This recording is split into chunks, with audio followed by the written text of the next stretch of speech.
Hi everyone, welcome to the Elmorian channel. I hope you're all doing well. Today we'll be looking at 2 hours of Gumball lore to fall asleep to. But before we jump in, if you enjoy this kind of content, consider subscribing. It doesn't cost anything and it helps us keep making better videos for everyone here. Alright, let's get into it. The amazing world of Gumball starts with what seems like a typical cartoon premise, a chaotic family dealing with everyday problems. Young Gumball Watterson appears to be just another hyperactive kid causing trouble for his tired parents. The reality goes much deeper. Gumball operates on a completely different time scale than the rest of his family, moving so fast that normal parenting becomes physically impossible. Nicole and Richard Watterson find themselves trapped in a nightmare where their son exists partially outside the normal flow of time itself. The evidence appears immediately. Gumball uses his mother's bikini to catapult oranges at his father. He puts everything from his room into the washing machine simultaneously, causing soapy water to flood out the front door. He somehow brings both sand and snow into the house at the same time, leaving footprints that defy physics by walking up the wall and across the ceiling before punching a hole straight through. When Nicole finally tracks him down, she finds a toddler with an innocent smile, blissfully unaware of the destruction he's caused. She's so exhausted that she admits she would have sold him to a freak show if he weren't so cute. This version of Nicole looks completely different from the fierce, powerful mother we know from later seasons. She wears dated 90s clothing, her face drawn with exhaustion, her entire body language screaming defeat. Richard looks equally defeated during this period, sporting a mustache and goatee that he'll eventually shave off. The two parents attempt to feed their hyperactive son, but Gumball moves his arms at such speed that he swats away 27 spoonfuls of food in rapid succession. Nicole takes photos with an instant camera, hoping to capture a normal family moment. Every single picture shows Gumball making bizarre, impossible faces. She sighs while looking through them, admitting she was an energetic kid herself, but Gumball operates in a different time frame entirely. The phrasing matters here. She doesn't say he's more energetic or more difficult. She says he exists in a different time frame, suggesting something fundamental about his reality differs from everyone else's. Richard tries commanding Gumball to eat, using the power of lunch, like he's performing an exorcism. Gumball's head drops, and both parents think they've finally succeeded in calming him down. They immediately collapse onto the table and start snoring, so desperate for rest that they fall asleep within seconds. They manage exactly a few seconds of sleep before Gumball announces his second wind and resumes his hypersonic chaos. Nicole and Richard wake up groaning, and Nicole declares that this situation cannot continue. They need a solution before they completely break down. The parents think simultaneously, both gasping as they reach the same conclusion. Nicole suggests getting Gumball a pet. Richard almost suggests going back in time to prevent Gumball from ever being born, catching himself only when Nicole gives him a suspicious look. He quickly agrees that, yes, a pet. What a wonderful idea they both just had. The moment reveals how desperate they've become.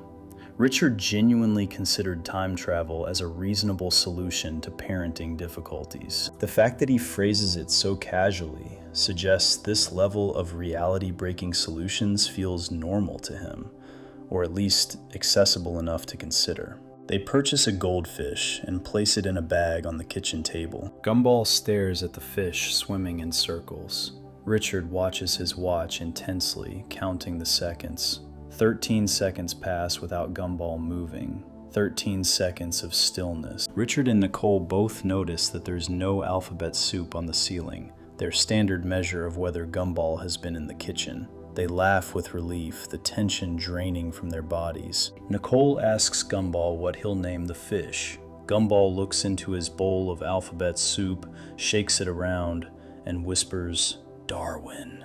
The camera shows the soup spelling JPXFRD in clear letters. Nicole points out this obvious fact, concerned that her son cannot read, but she's too relieved by his sudden calmness to push the issue.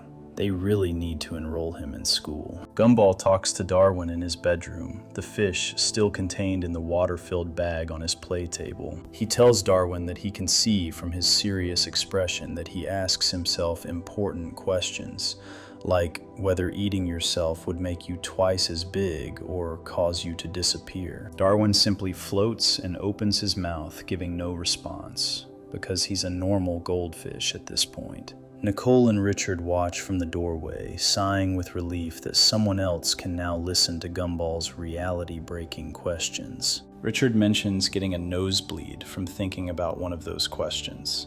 If nothing travels faster than light, how did the dark get there first? This question breaks causality and physics. The fact that Gumball asks these questions naturally, as a toddler, suggests his mind operates on a level that perceives reality differently than normal people. As Nicole and Richard leave Gumball's room, their muscles begin sagging down below their faces. Nicole develops a lisp as her facial muscles go slack, asking what happened to them. Richard realizes they've just relaxed for the first time in years. Their bodies kept themselves in a state of constant tension for so long that releasing that tension causes their muscles to fail. They laugh together, then collapse onto the floor, too exhausted to even stand. The physical toll of raising Gumball has literally changed their bodies. The next morning begins with Nicole's alarm clock going off at 6.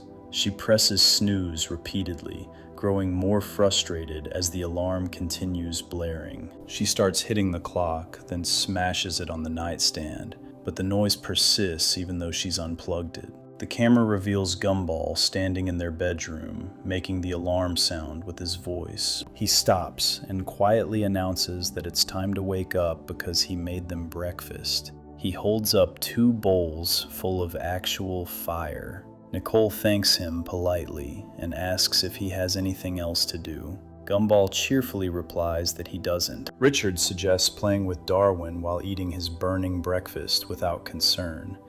Gumball explains that Darwin won't wake up and demonstrates by jumping on the bed, landing on his back, and imitating a dead fish perfectly. Richard panics immediately. He nervously excuses himself to go to the store to buy another orange, catching himself mid-sentence. He tells Nicole and Gumball to stay in the bedroom while he gets rid of the old orange, then immediately contradicts himself by saying there is no old orange, there's just one continuous orange. His panic makes him incoherent. He grabs random clothes from the wardrobe and rushes out. In the bathroom, Richard sings "Swing Low, Sweet Chariot" in a deep opera voice while flushing the first Darwin down the toilet. He goes to the pet store where Larry sells him another identical goldfish for $2.50. Gumball examines the new fish suspiciously when Richard returns. The camera shows Nicole gasping in terror, convinced Gumball has realized they replaced the fish. Gumball asks if Richard just went to the store wearing that outfit. Richard stands there in a leotard, ski mask, and one rollerblade. Nicole and Richard sigh with relief. Gumball noticed the outfit change without questioning the fish replacement. The deaths continue in rapid succession. Gumball jumps on a trampoline while holding Darwin's bowl, completely unaware that both the fish and water repeatedly leave the bowl with each bounce.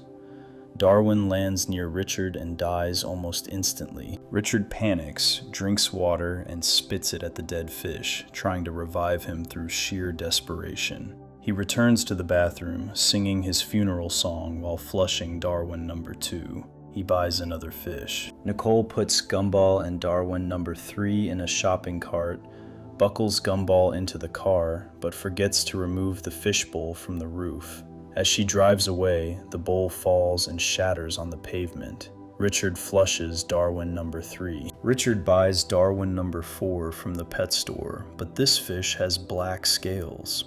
He He realizes his mistake immediately, rushes off screen, and returns with a bucket of orange paint. Just before he dips the brush into the bowl, the scene cuts to the toilet flushing orange water. Richard buys a fifth fish and takes Gumball to a lake. Banana Bob and a young Banana Joe fish in the background. Bob casts his line and accidentally hooks Darwin number 5. Richard quickly carries away Gumball and an empty fishbowl. Darwin number 5 gets flushed. The next morning, Nicole enters the kitchen in a complete daze. She sets down a glass of water next to fish flakes and vitamins.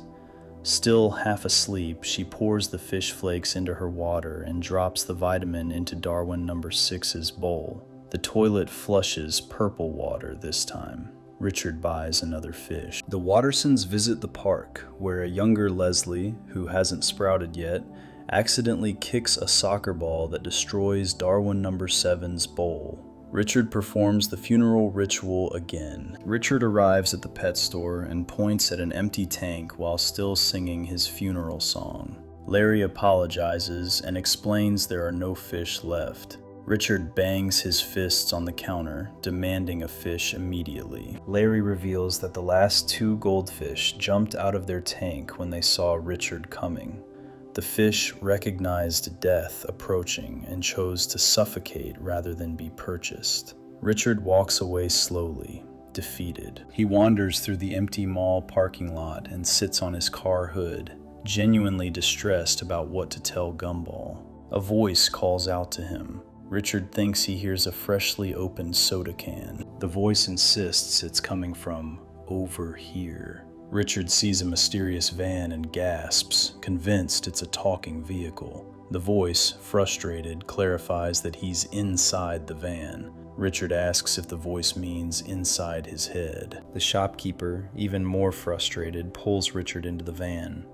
Inside, Richard finds himself surrounded by mysterious and wondrous items, their purposes unclear. The shopkeeper's eyes remain the only visible part of him as he asks what Richard seeks. Richard nervously walks past several items before stopping at a small fishbowl perched on a pillow under a spotlight. The shopkeeper immediately says it's not for sale. Richard, confused, asks why it's displayed so prominently if it's unavailable. The shopkeeper admits it's part of a game where Richard insists and the shopkeeper relents, then gives up on the charade and prices it at $100. Richard offers $10. The shopkeeper counters with $50. Richard repeats his offer of $10. The shopkeeper accepts $10. Richard, somehow, offers $50. The shopkeeper, confused, accepts. Richard then insists on paying $100, claiming the shopkeeper is twisting his arm. Richard throws money at the shopkeeper and picks up the bowl. Inside the castle decoration, a small orange goldfish peeks out and quickly hides. The fish peeks at Richard again. Richard makes an awkward face. Darwin imitates the expression perfectly. The shopkeeper delivers a warning. Whatever Richard does, he shouldn't get the fish wet. Richard, confused, points out that it's a fish. The shopkeeper tries again, saying not to feed it after midnight. Richard notes that it's always after midnight, technically. The shopkeeper admits he's forgotten the actual warning, but tells Richard to be careful because the fish is more special than it seems. The next day, Gumball sits under the kitchen table, violently playing with dinosaur and shark toys, while Darwin watches from his bowl. Gumball asks Darwin, as a fish, who would win between a shark and 1,000 piranhas. Darwin makes a piranha face and pretends to snap his mouth. Gumball notices something different about this Darwin. He seems more awake, more present. Gumball thinks about this while Darwin begins copying his movements perfectly. Gumball turns around and catches Darwin still imitating him. Darwin stops. Gumball makes a goofy face. Darwin mirrors it exactly. Gumball gasps and asks if Darwin is copying him. Gumball reaches his finger toward the bowl. Darwin imitates the movement from inside. Their fingers touch the same spot on the glass separating them. A blinding light surrounds both of them, bright enough to fill the entire screen. They pull apart and Gumball jumps, smacking his head on the underside of the table.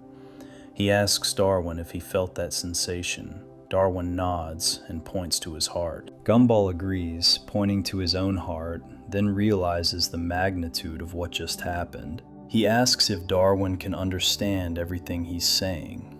Darwin nods again. Gumball starts to celebrate, but hits his head on the table again. He grabs a bicycle helmet, puts it on, and deliberately jumps to hit the table once more, now protected. He calls this amazing and says his parents' minds will be blown. He places Darwin on the counter and suggests they surprise Nicole and Richard by having Darwin act as dumb as possible. Darwin responds by imitating Richard's slack-jawed expression perfectly. Gumball laughs and tells him to go dumber. Darwin plays dead, floating upside down. Gumball claps excitedly and tells Darwin to stay exactly like that until given the signal. Darwin understands and maintains the dead fish pose. Gumball runs out shouting for his mother. Richard enters the kitchen to grab a sausage from the refrigerator.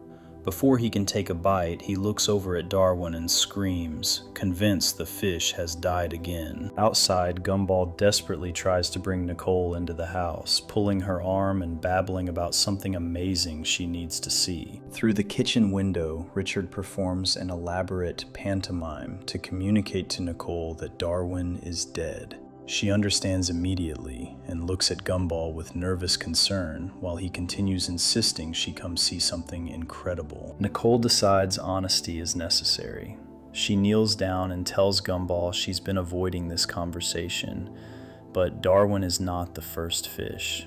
The ones before him stopped moving, which means they're asleep. Richard put them on a super fun water slide that goes round and round to a magic place where they hang out with their fish friends and dance forever. She laughs and dances maniacally while describing this obvious lie. Gumball's expression slowly shifts to understanding. He asks if she's saying they replaced the fish because they died and Richard flushed them down the toilet. Nicole inhales sharply. Caught. Gumball reassures her that it's okay because Darwin hasn't stopped moving. The camera dramatically zooms into Gumball's face as he says he feels like he should be worried about something but doesn't know what. The camera zooms in again. Gumball still doesn't understand. The camera moves slowly with dramatic music building. Gumball says no, still confused. The camera physically moves backward and hits Gumball's face, knocking him to the ground. He suddenly remembers his exact words to Darwin. Don't move a muscle until I say so. He leans up and screams for his dad to stop. Nicole picks him up and says it's too late. Gumball insists he's a hyperactive 4-year-old living on a different time scale, making it never too late.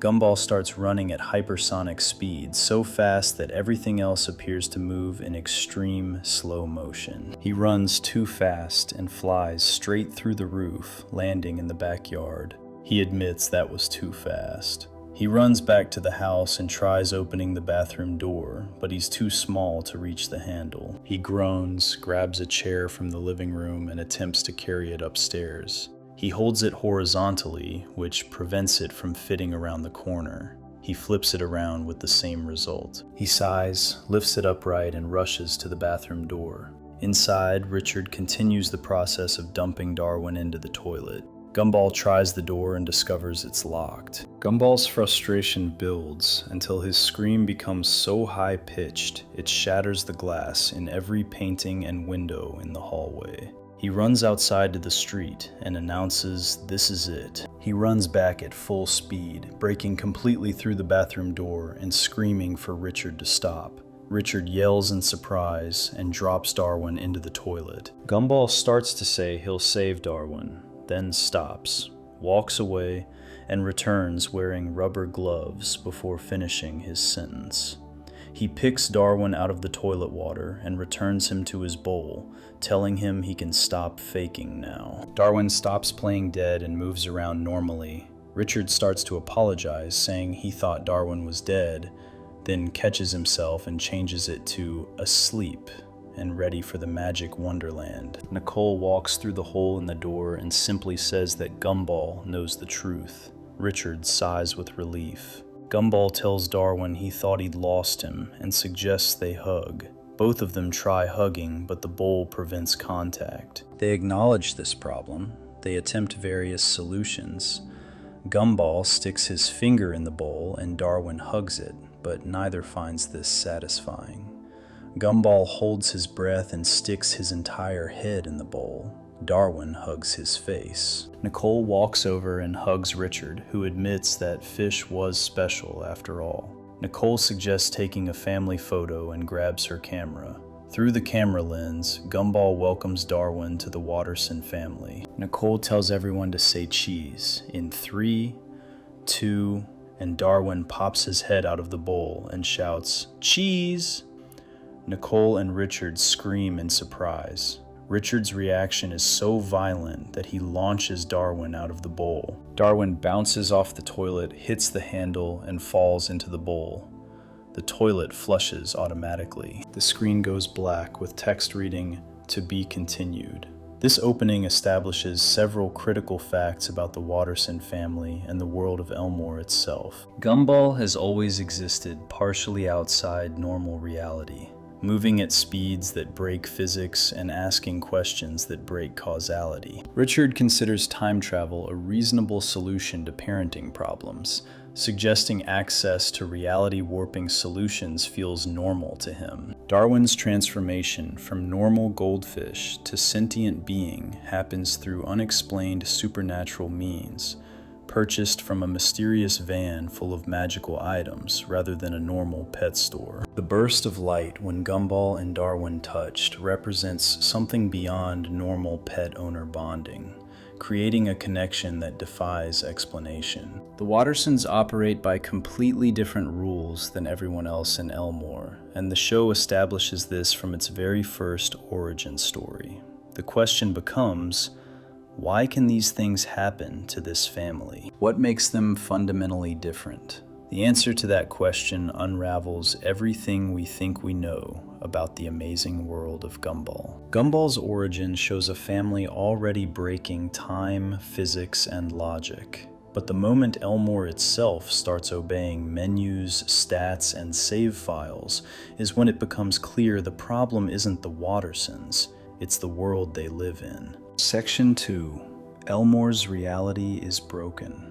Richard Watterson walks into the living room carrying a cheap knockoff gaming console called the Game Child, manufactured in a country called Chainer. He gives it to Gumball as a belated birthday present, replacing the IOU he'd given before. Gumball immediately recognizes it as a knockoff bought from the back of a mysterious van, the same place Richard purchased Darwin years ago. Richard defends his purchase by pointing out that everything the Wattersons own is a knockoff. Their television is a Soppy, only 2 letters different from Sony. Gumball's favorite superhero is Badman instead of Batman. Even their family doctor only has a doctorate in fine arts, yet he performed Richard's appendix surgery, leaving stitches arranged in the shape of a fruit plate. The Wattersons exist in a world built entirely from rejected, discarded, and second-rate versions of real things. Gumball turns on the console and finds a game called Inverted Paradox: The Enemy Within.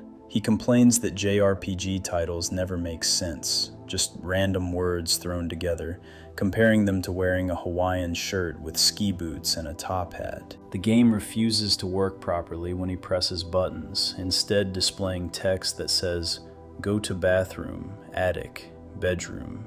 Gumball selects bedroom and the entire world fades to black as he screams. He teleports directly into his bedroom where Darwin sits waiting. The reality they've always known reveals itself as something else entirely. Darwin apologizes and says he's forgotten Gumball's name. A name selector appears on screen in front of them. Gumball gasps and declares he's trapped them inside a video game, then celebrates in a sing-song voice because he finds this awesome. He types in the name MYBUTT, which the game accepts. Darwin addresses him as "my butt" and asks what's happening. Anais walks in and explains that a foul curse has been released upon their town by "my butt." Darwin confirms that the gates of doom were opened by my butt. Anais adds that the fabric of the universe was ripped apart by my butt. Darwin notes that my butt has made quite a mess.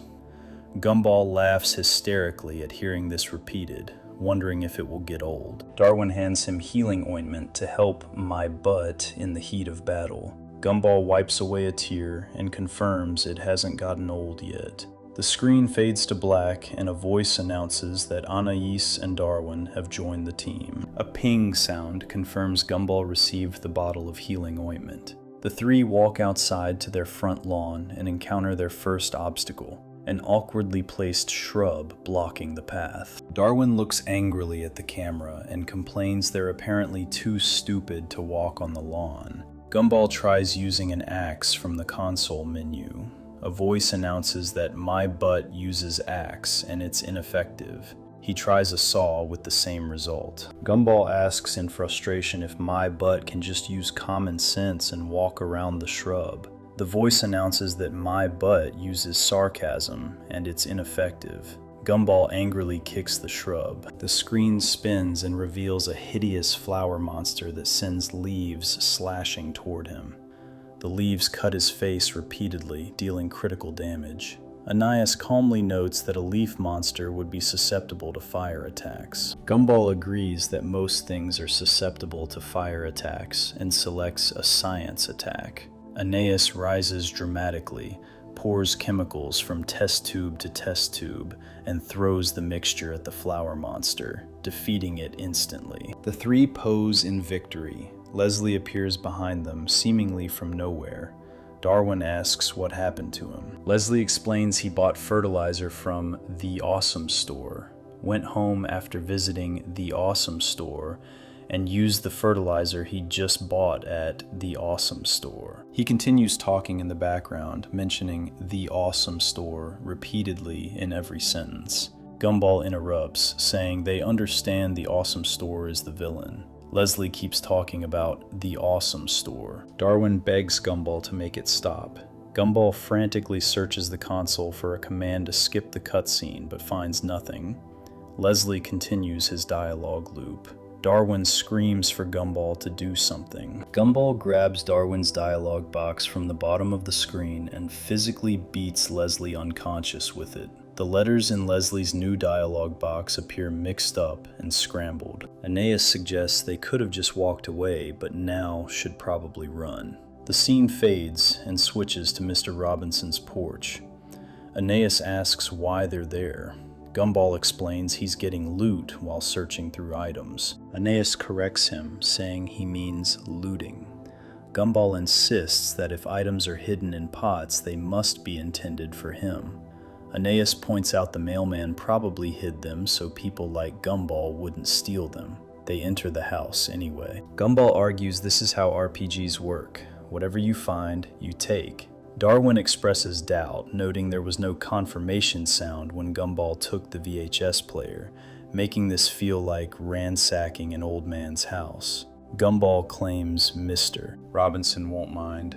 Mr. Robinson appears and welcomes them to his home, inviting them to take whatever they need for their quest. His face shows a pleasant smile while a single tear slides down his cheek. Gumball takes his money and announces he's going to sleep in Mr. Robinson's bed. The scene reveals something deeply wrong with how this world operates. People are forced to act according to video game logic against their will, compelled to smile and offer their possessions while crying at the violation. The scene transitions to the street, where Anais wears a soldier outfit with a giant robotic sword. She questions why the sword has a trigger. Gumball reveals she rejected the alternative outfit. Anais confirms it wasn't age appropriate. Gumball changes her back to normal clothes, but argues the rejected outfit's leather platform boots would have given her +5 vision. Anais asks how boots increase vision. Gumball explains they make you taller. Anais gasps, admitting that actually makes sense. The logic of this game world creates absurd rules that somehow function within its own framework. Gumball walks into Penny, who's been equipped with a mechanical eye. She turns and roars. The scene cuts to a battle sequence. Gumball says he can't fight his girlfriend. Darwin insists he has to.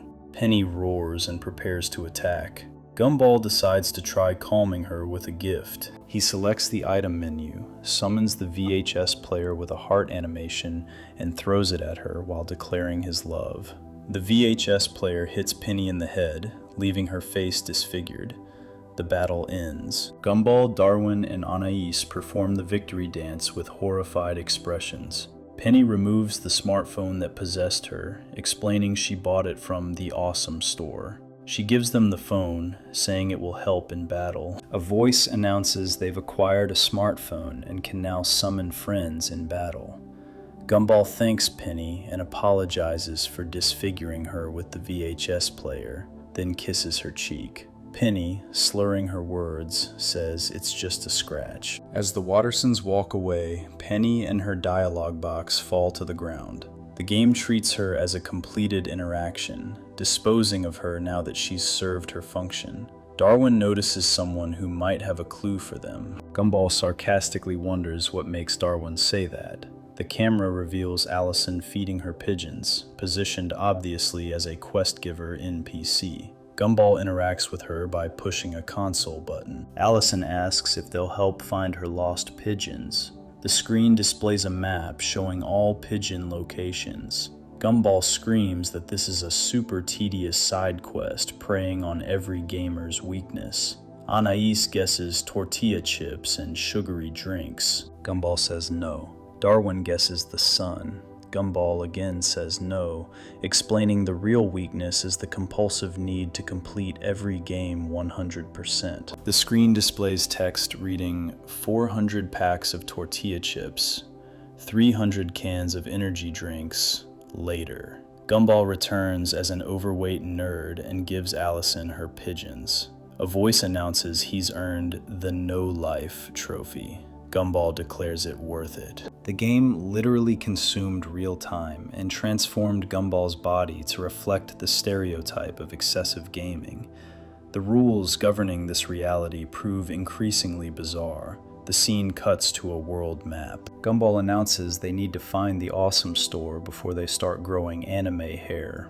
Anais immediately sprouts an anime hairstyle. Gumball asks where the store could be while growing his own anime hair. Darwin suggests looking at the obvious building in the distance with a gold skull and thundercloud above it.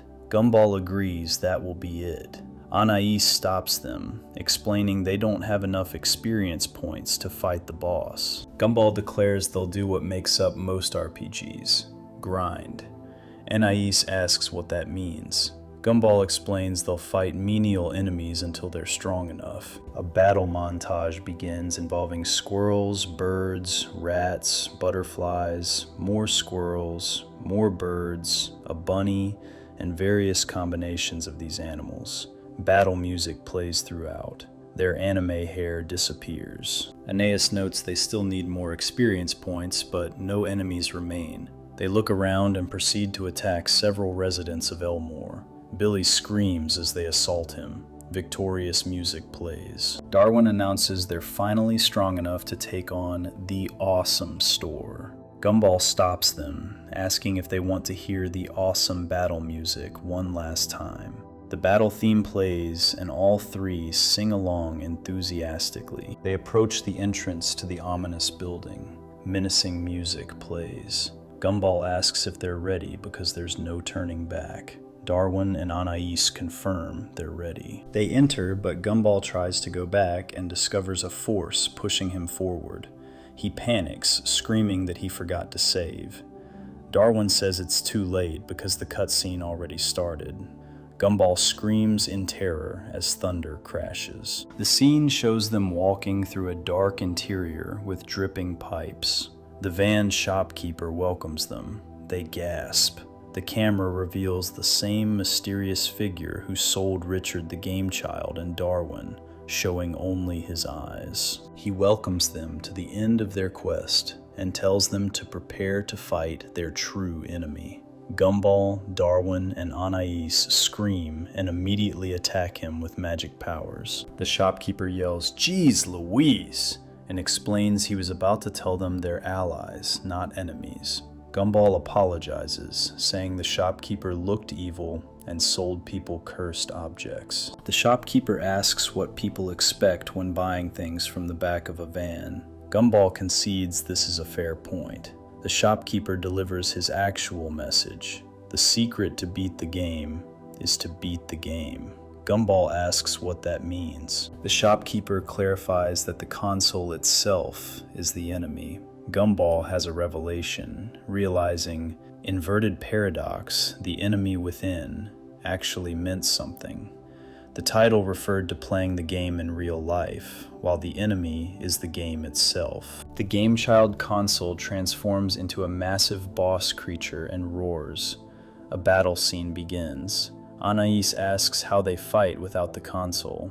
Gumball says they'll take it on hand to hand and performs a karate chop that doesn't reach the creature. Anais asks if he's supposed to actually hit it. Gumball refuses to touch it with his bare hands, claiming he doesn't know where its tentacles have been. The console attacks them, reducing their health to 1 hit point each. Anais asks what happens if they perish in the game. Gumball guesses they'll perish in the real world too, or worse, have to restart the whole game from the beginning. The console shoots lasers that force them to dodge.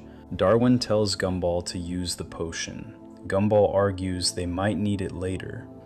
Darwin points out they literally only have 1 experience point left. Gumball reluctantly agrees and throws the potion, which gives the console 650 more health points. Darwin clarifies he meant use it on them. Anais reminds Gumball they still have the phone. Gumball prepares to throw it. Anais stops him, explaining they can use it to summon friends in battle. Gumball dramatically dials his friends and family. Sarah appears first and uses Brain Freeze, pulling off her head and throwing it at the monster. The attack freezes it and removes 999 health points.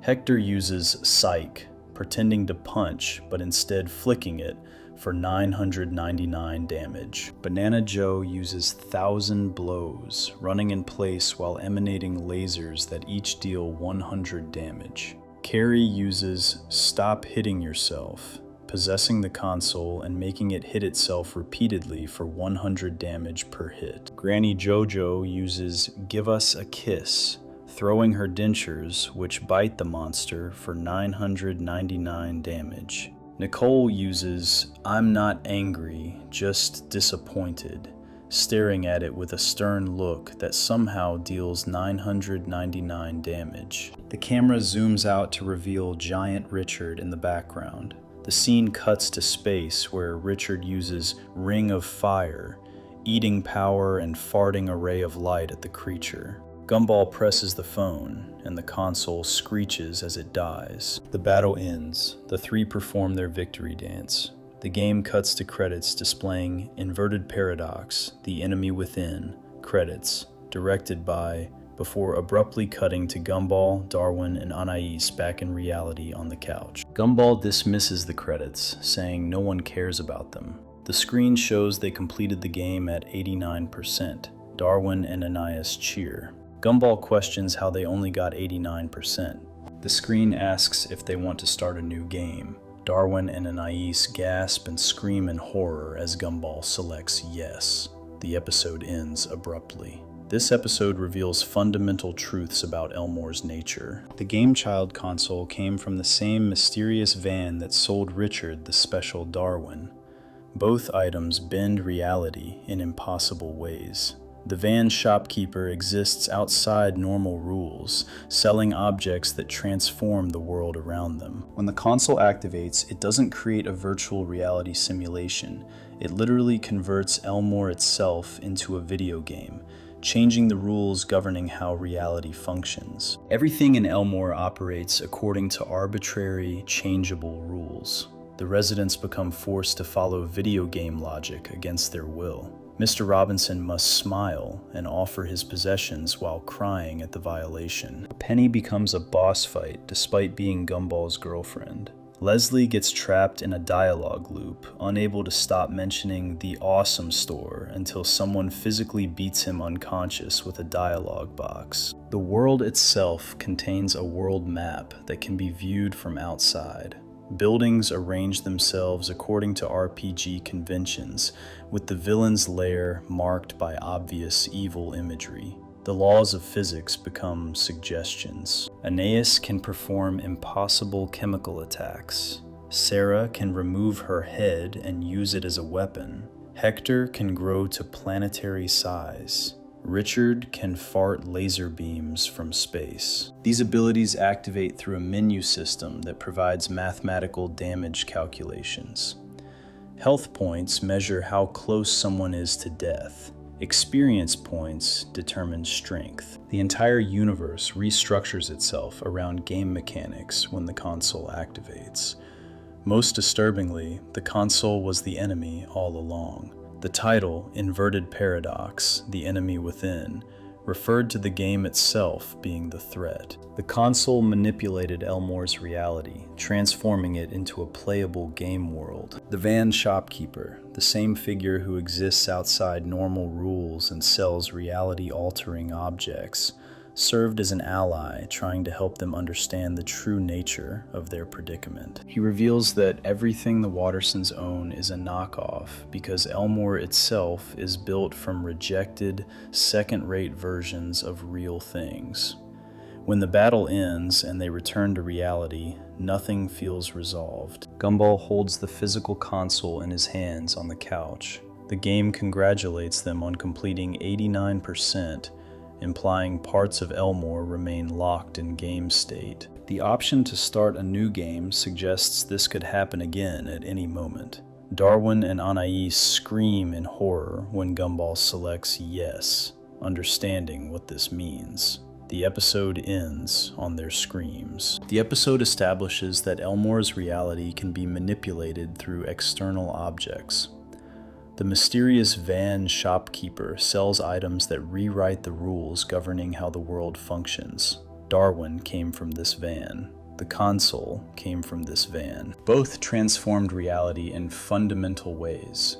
Darwin gained sentience and became a family member. The console transformed the entire town into a video game. The shopkeeper warned Richard that Darwin was more special than it seems. He warned that the console's true enemy was within. Both warnings proved accurate.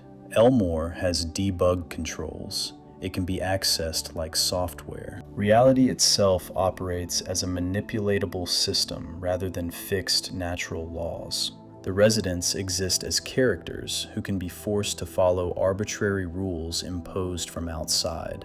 The world contains a map that can be viewed. Progress can be measured in percentages. Everything can be reset and restarted. This reveals something crucial about Elmore's fundamental nature. The world is programmable. It follows rules that can be changed. It contains menus, health points, experience systems, and completion percentages. Characters can be controlled through inputs. The environment responds to commands. Reality restructures itself based on what mode it's operating in. When the console activates, Elmore transforms into an RPG. When it deactivates, Elmore returns to normal. The same world, the same place, but operating under completely different laws depending on what's controlling it. This raises the terrifying question the episode deliberately plants. If Elmore can be transformed into a video game through an object bought from a van, what is Elmore normally? If its reality can be so easily rewritten, so completely restructured, what is the default state? The episode suggests Elmore isn't operating on natural physics or biological rules. It's operating on a system that can be accessed, modified, and controlled. The console didn't create a game world. It revealed that Elmore was already running on game-like rules, just hidden beneath a different interface. The van shopkeeper serves as the key to understanding this. He exists outside Elmore's normal reality, operating from the back of a van in empty parking lots. He sells objects that shouldn't exist, fish that gain sentience, consoles that transform reality, fertilizers that create monsters. He knows the true nature of what he's selling. He tries to warn people, but they never listen properly. He told Richard the fish was special. He told the kids the console was the enemy. He operates as someone who understands Elmore's true nature and provides tools that expose it. When Gumball defeats the console and returns to reality, he hasn't escaped. He's just returned to a different mode of operation. The console still exists. The van shopkeeper still operates somewhere in town. Darwin still lives as a sentient fish. All these impossible things persist because Elmore allows them to persist. The world accommodates these reality violations as normal because Elmore itself runs on rules that permit such violations. The episode title, The Console, refers to more than just the GameChild device. It refers to Elmore having console commands, debug menus, and administrative controls. Someone or something built this world with the ability to access and modify it. The GameChild just provided one interface for doing so. Other interfaces exist. The van shopkeeper has access. Rob will eventually gain access. The Void exists as another system for managing Elmore's reality. These aren't glitches or magical anomalies. They're features of how Elmore was designed to function. Everything being a knockoff suddenly makes sense. Soppy instead of Sony. Badman instead of Batman. Chainor instead of China. The Doctor with a fine arts degree. The GameChild instead of Game Boy. Elmore contains second-rate versions of real things because Elmore itself is a second-rate version of a real world. It's built from rejected pieces, discarded concepts, and budget alternatives.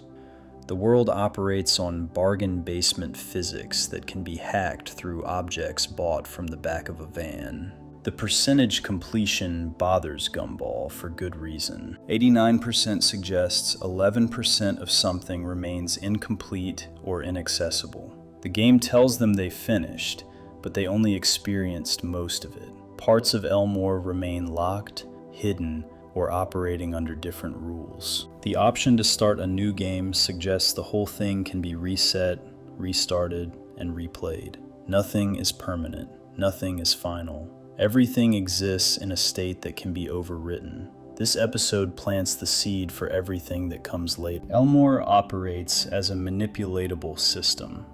Objects from the mysterious van can access and modify that system. Reality can be transformed, restructured, and controlled through external inputs. The world contains hidden menus, debug features, and administrative controls. Someone built Elmore this way intentionally. The question becomes, why? Why build a world that can be so easily hacked? Why fill it with knockoff versions of real things? Why make reality itself programmable? The answer to those questions reveals the true horror of what Elmore actually is, and why the Wattersons can do things that should be impossible. Elmore has proven it can be rewritten like software, but the next crack is worse, because this time, someone inside the system remembers being erased. Section 3. Rob and the Void. Someone remembers. Gumball and Darwin discover someone living in their house. The intruder has been stealing money from Nicole's purse, using Richard's toothbrush, taking Daisy the donkey, and hiding in a secret room the family never knew existed. When Nicole discovers the thefts, she locks Gumball and Darwin in their bedroom as punishment, assuming one of them is responsible. The actual culprit remains hidden in the house while the family leaves for the museum. Gumball and Darwin realize someone else must be responsible when the Entertaininator, Gumball's invention made of junk taped together, disappears from their room. They attempt to call the police. Donut Cop answers and Gumball explains there's someone in the house. The cop asks if Gumball is currently in the house. Gumball confirms he is. Donut Cop declares the case solved since someone is indeed in the house, then hangs up. Gumball calls back and the line goes dead mid-conversation. The phone cord shakes violently and the phone base launches at Gumball's face. Someone cut the phone line while they were talking. The brothers decide to take back their house. They search for weapons in the kitchen. Gumball tests a rolling pin, grater, and mixer before Darwin suggests a sausage. Gumball eats the sausage while Darwin swings it around, defeating the purpose. They discover the refrigerator has become unusually shallow. Gumball slides open a false wall, revealing a hidden compartment packed with food. Someone modified the refrigerator to create a secret storage space. They hear footsteps upstairs and cautiously investigate. A tall figure dashes behind them in the hallway. Their heads rotate completely around in terror. Gumball decides the intruder must have a secret hideout somewhere in the house since he's been living there for months. He explains that the best way to find secret passages is by accident. He bumps into a bookshelf repeatedly until a vase falls on his head. He sits in a chair claiming it will activate a lever for an underground tunnel, but the chair just falls backward. He approaches a unicorn painting suggesting it hides secrets, but the painting falls and crushes his feet. Darwin leans against the side of the staircase and accidentally pushes open a hidden door, falling through into darkness. Only eyes are visible in the pitch-black basement. Darwin's 2 eyes appear first. Then a third eye materializes. Darwin asks the new eye to close its right eye. The right eye disappears. He asks it to close its left eye. The left eye vanishes, leaving only the middle eye that belongs to neither of them. The intruder is there with them. Gumball turns on a flashlight, revealing the third eye was just a reflection in a lamp. They sigh with relief until Gumball scans the room with his flashlight. The beam reveals a meal: the stolen money, Richard's toothbrush, Daisy the donkey, and the entertaininator. Gumball comments on how much value this secret room would add to the house. Darwin sarcastically suggests advertising it. 2-bedroom house, spacious backyard, eating kitchen, and a horrifying dungeon for creepy strangers to hide in. Gumball picks up a bowl of food and burns his hand. The food is still hot, meaning someone was just here. Darwin begins his mystical declaration that this can only mean one thing. A tall figure filled with static flashes behind them. Gumball turns the flashlight toward a one-eyed creature made entirely of visual static. They scream at each other. The static Cyclops screams again and runs out of the house. Gumball and Darwin chase him through Elmore. The Cyclops keeps looking back in terror and running faster. Gumball suggests running less scary to calm him down. They both run toward him with creepy smiles. The Cyclops screams for them to get away, calling them creeps. He climbs a fence to escape. The brothers follow, using various tools from the Fitzgerald's yard. Darwin gets launched backward by a shovel. Gumball uses a net successfully, breaking the fence in the process. They commandeer Harold's lawnmower during the chase. The vehicle moves incredibly slowly. Harold asks if they could mow a patch on the left. They comply, slowly riding over a fence ramp. Gumball complains about how long this is taking. They abandon the lawnmower, which explodes on impact after they leave. The Cyclops heads for the mall. Gumball pushes through a line of angry people and finds Darwin already there somehow. Gumball grabs a bottle of ketchup and makes a pun about catching up. He throws it at a car windshield, causing the driver to crash into a store, temporarily blocking the Cyclops. The car explodes. Gumball grabs a hot dog and makes a pun about being Frank. He throws the sausage, causing Tina to slip and fall in the Cyclops' path. Gumball throws mustard with another terrible pun. It hits a truck window, causing a trailer to fall and block the escape route. The Cyclops stops running, faces them, and surrenders with his hands up. Gumball places the Cyclops on a bench and asks why he was hiding in their house. The Cyclops explains he has no place in this world because he is nothing and has no reason to exist. Gumball asks why he chose their house specifically. The Cyclops admits they're the only people in town thick enough not to notice, pointing out they had a whole room they didn't know about. Gumball attempts several mom insults before Darwin tells him to stop. The Cyclops reveals he can't remember what happened to him. He has nothing left of who he was. He's nobody. Gumball suggests this might be a good thing since many people like to reinvent themselves. The Cyclops asks who he could be. Darwin suggests the cool slacker guy who only lives for kicks. Rocky passes by, claiming that role is taken. They go through various character types: town clown, feeble hypochondriac, vegetarian hippie, grumpy old neighbor, rich one, school jock, store clerk, mechanic, video guy, pizza guy, burger guy. Every role in Elmore is already occupied, many of them by Larry, working multiple jobs. Darwin gasps and suggests a bad personality since there's no villain in town. Gumball gets excited, declaring the Cyclops could be their mortal enemy. Darwin adds he could be the worst guy the world has ever made. Upon hearing the words, "the world has ever made," the Cyclops' eye opens wide. The phrase echoes in his mind, transforming into Mr. Small's voice. The screen goes black. The Cyclops speaks a single word. He remembers. The scene fades into a flashback to events from an earlier episode called The Void.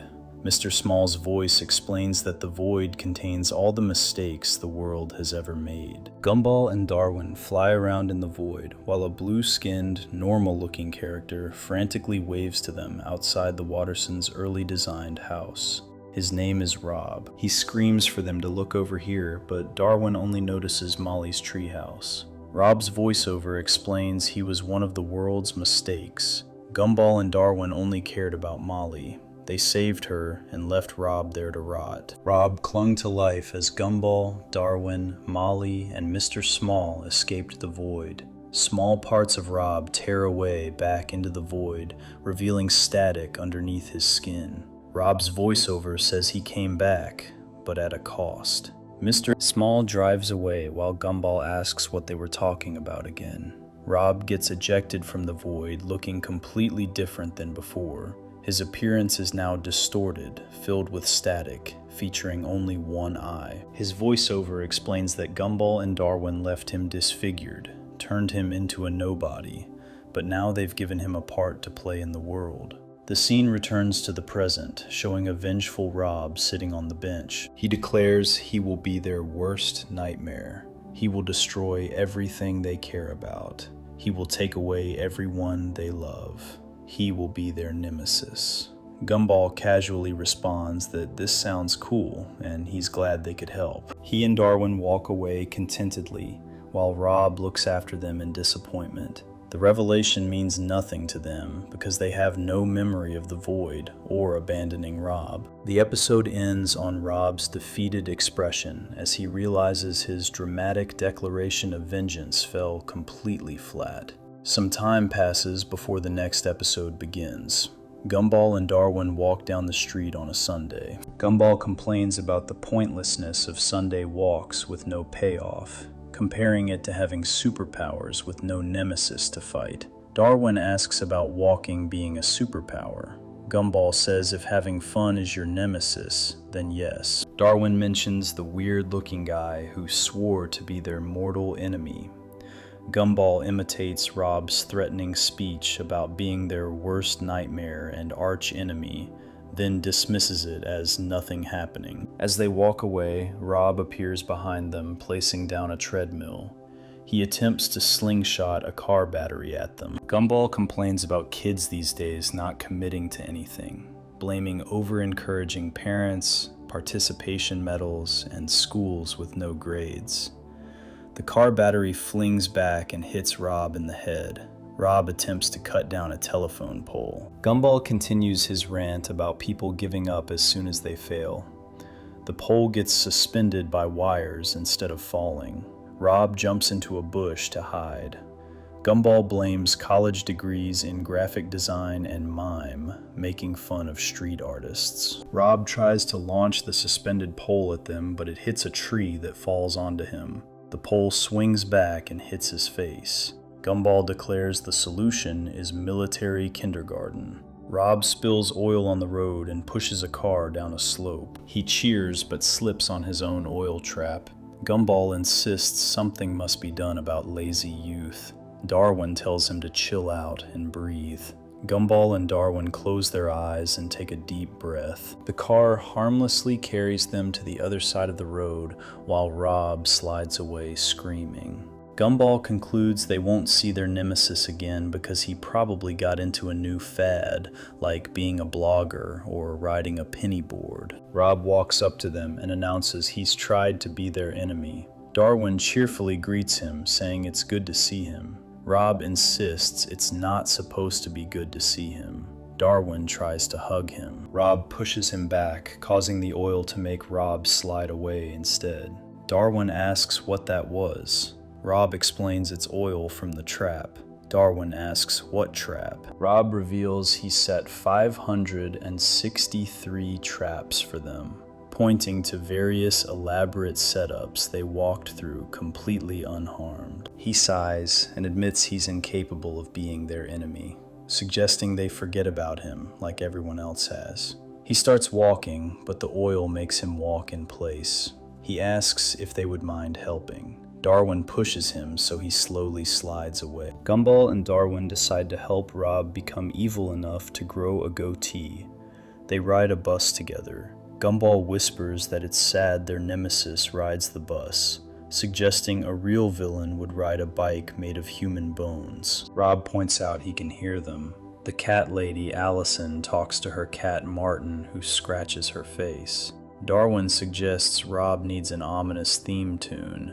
They ask his name. Rob tells them. They start singing variations of Bob before he corrects them to Rob. The entire bus joins in creating different theme songs, much to Rob's frustration. The bus stops at the mall.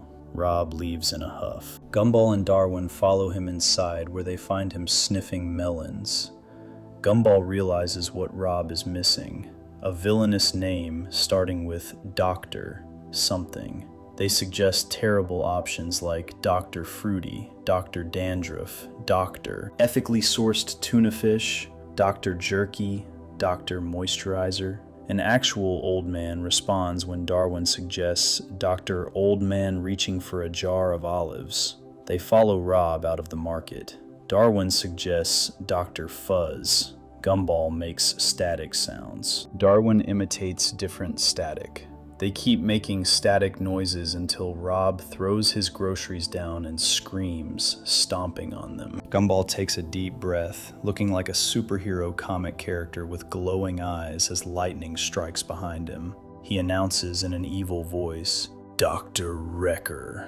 Rob loves the name, but says it in a squeaky voice. Gumball notes they need to work on the voice. They return to the Watterson house. Gumball uses a remote control on Rob like he's a television, cycling through menu options until he finds the language settings. He changes Rob to English and tells him to try again. Rob speaks in a high-pitched, feminine voice. Gumball adjusts the bass, which accidentally adjusts the volume instead, making Rob's voice shake the entire house. Gumball fixes it, and Rob finally speaks in a deep, menacing voice, declaring he will destroy them and everyone they love. Gumball throws a cardboard helmet at Rob to create his villain outfit. Rob complains about the ridiculous costume. Gumball explains villains don't spend 10 minutes hopping on one foot pushing their leg through armored pants. Rob practices his evil laugh repeatedly, unable to get it right. Darwin declares their evil baby is ready to go out into the world and destroy it. Gumball and Darwin crawl out to prepare a celebration. They return hunched over with yellow, creepy eyes. The room is decorated with birthday supplies modified to look evil, featuring a Happy Evil Day banner.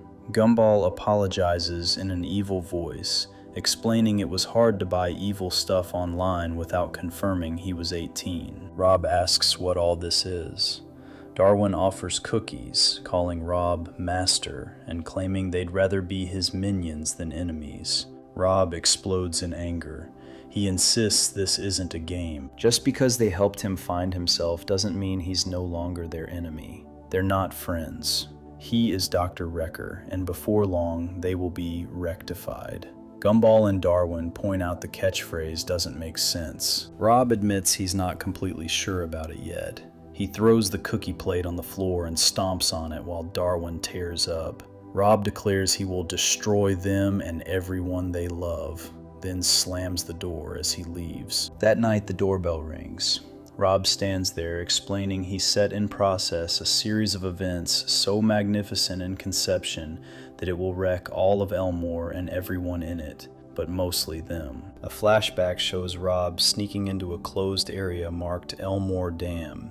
He hired a wrecking ball to break through the door, but smashed the wall beside it instead. The broken wall revealed a control panel with electricity and water pouring out. Rob declared, "You just got wrecked," to nobody in particular. Gumball evaluates Rob's villain performance. Stylish entrance, global threat, improved catchphrase. The final category is escaping in style. Rob admits he planned to escape by bus, but realized it's Sunday and buses stop early on Sunday. The flashback shows him waiting at the bus stop from evening to night. He needs their help. Darwin sulks. Gumball whispers that Rob never apologized for wrecking the cookies. Rob points out the whole town is about to be wrecked. Darwin insists the cookies represented his feelings. Gumball adds that being a nemesis is different from being a bully. Rob apologizes. Gumball suggests a hug would prove he's really sorry. Rob reluctantly hugs Darwin, who forgives him. They rush to save the town, pushing Rob in a desk chair because his outfit pinches when he runs. They arrive at the damaged control panel. Darwin instructs Gumball to cut the yellow wire, then immediately takes it back, admitting he has no credentials or diploma and it would be criminally stupid to listen to him. Rob counts down from 30 seconds while Gumball's hand approaches the wires. At the last moment, Gumball admits he doesn't feel like touching live electrical wires with his bare hands. The control panel starts beeping. Darwin announces the dam will burst. They hug and declare their love for each other. Rob gets between them and declares his hatred for them. The countdown reaches 0, and a can of soda ejects from behind the wall, hitting Gumball's head. Gumball looks over the wall. They were standing behind a vending machine. He removes junk blocking a sign that reads Elmore Auto Damage Repair Center. Darwin asks if Elmore even has a dam. Gumball confirms it doesn't. Awkward silence follows. They decide to leave. On the way home, Rob throws away his armor looking defeated. Gumball encourages him, saying there will be other opportunities to destroy them. Rob sighs and asks what the point is. Gumball and Darwin notice Rob's snare trap from earlier. They deliberately walk into it. Gumball announces in a stilted voice that they got caught by Dr. Wrecker, who will probably leave them hanging until their heads explode while doing his trademark evil laugh. Rob looks confused until Gumball smiles and gestures encouragingly. Rob laughs evilly and declares they just got wrecked. Gumball asks him to get them down. Rob walks away laughing. Gumball calls after him desperately, accidentally calling him Bob before correcting to Dr. Wrecker. The episode ends with them hanging upside down as Rob disappears. These episodes reveal the most important character in understanding what Elmore truly is, Rob. He experienced something nobody else in town remembers. He went to the void, the place where the world's mistakes get sent. Mr. Small explained this location to Gumball and Darwin when they accidentally discovered it while searching for Molly. The void contains everything that went wrong, everything that didn't work, everything the world rejected and discarded. Rob was there. He lived there as one of those mistakes. When Gumball and Darwin entered the void to rescue Molly, Rob desperately tried to get their attention. He waved frantically outside the Wattersons' early designed house. He screamed for them to notice him. They never did. Darwin only saw Molly's treehouse.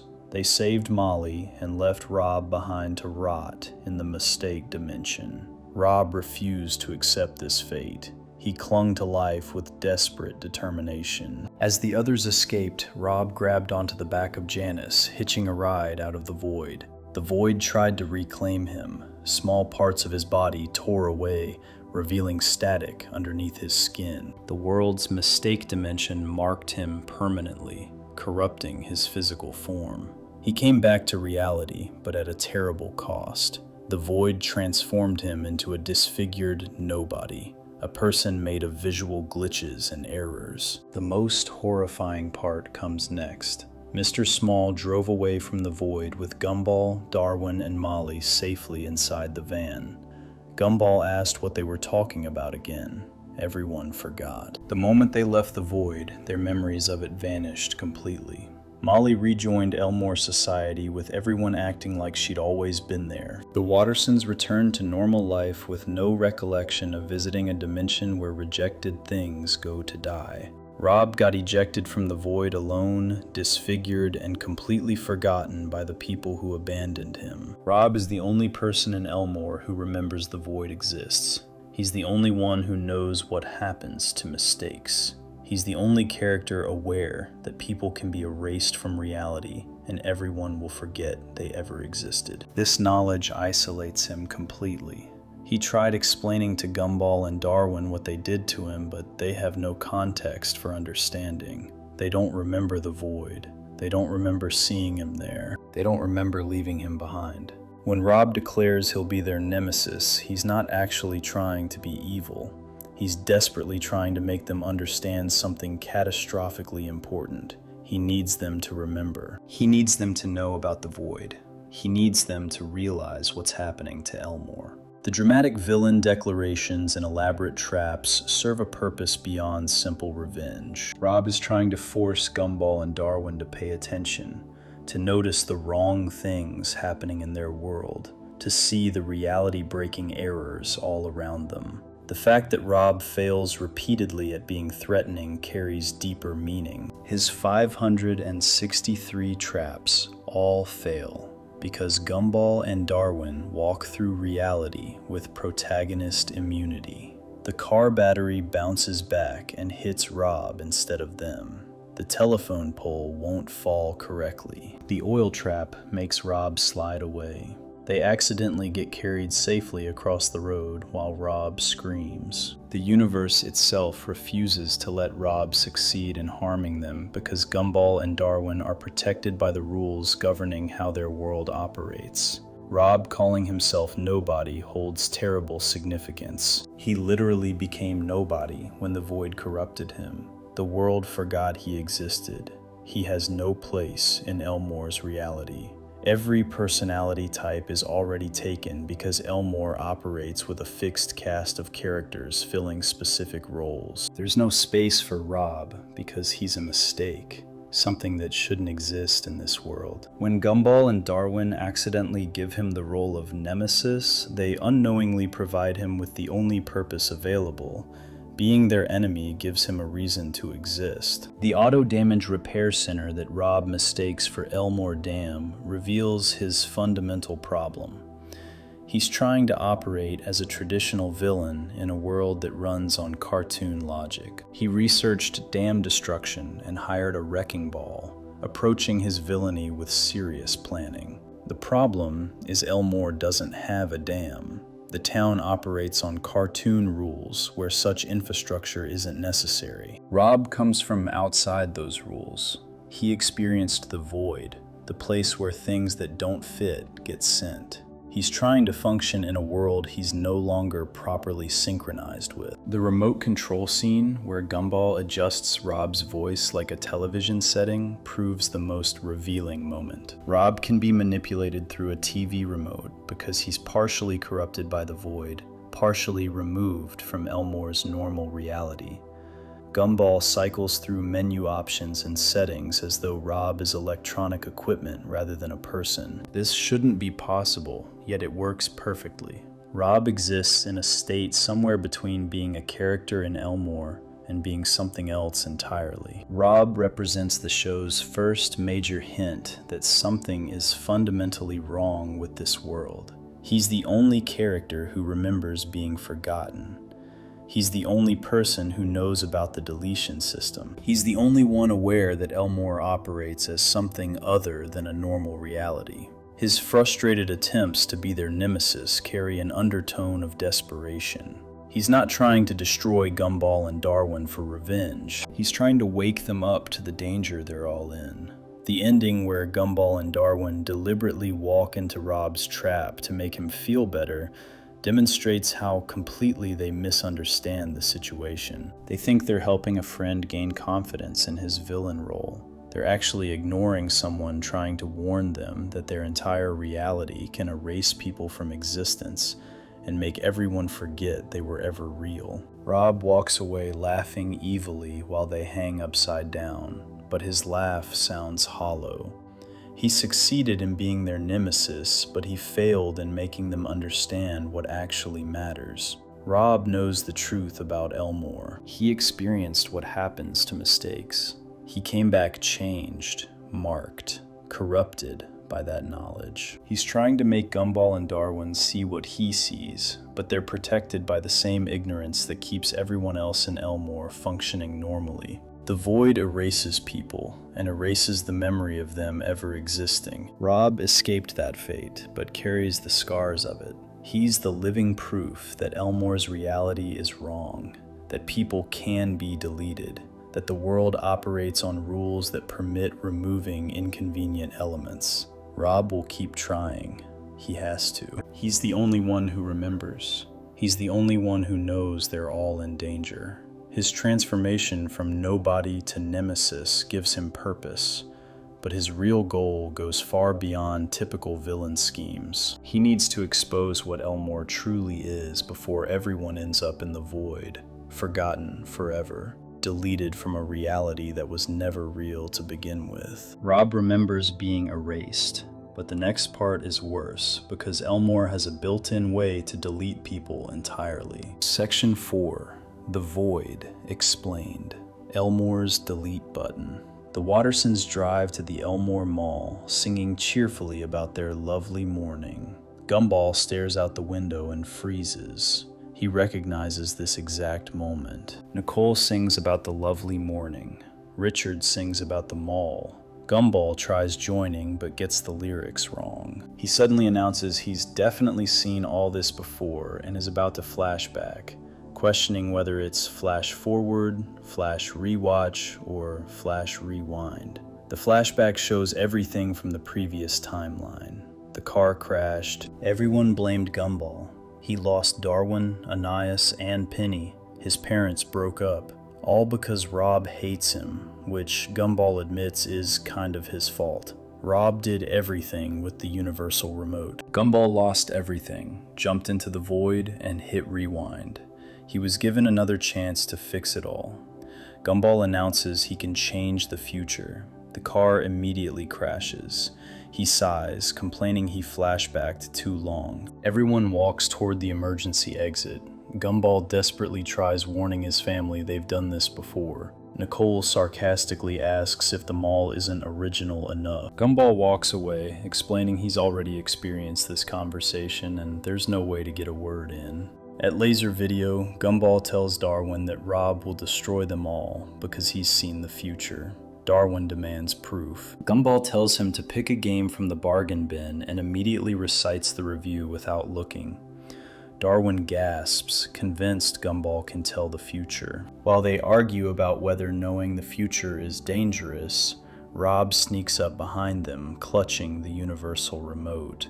Rob menacingly declares they're about to lose their brother and clicks the subtitles button. Darwin reads the subtitles. "We should have adopted something with more brains, like a carrot?" Gumball yells, "This won't happen again," and mixes up the letters. Darwin reads different nonsense until finally understanding Rob is messing with him. Darwin suddenly inhales all the letters and begins choking.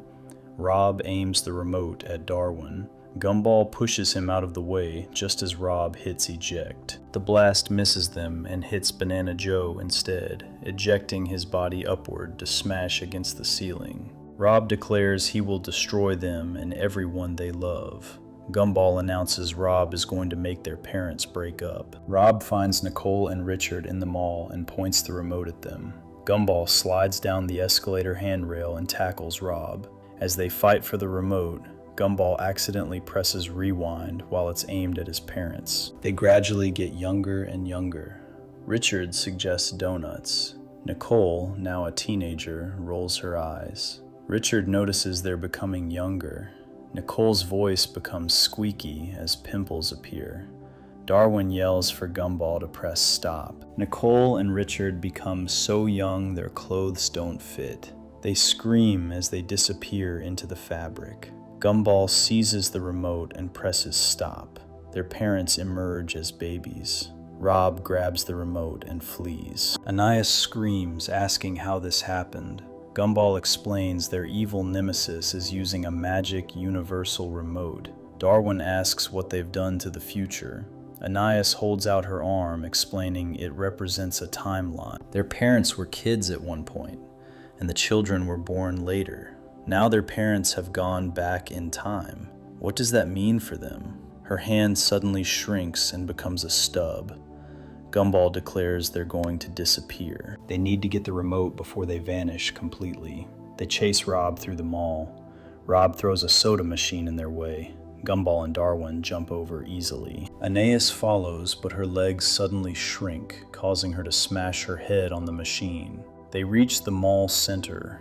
Rob uses the remote to decrease brightness, making everything dark. Darwin throws Anais like a bowling ball. She lands on Rob's arm and bites him. He shakes his hand trying to get her off.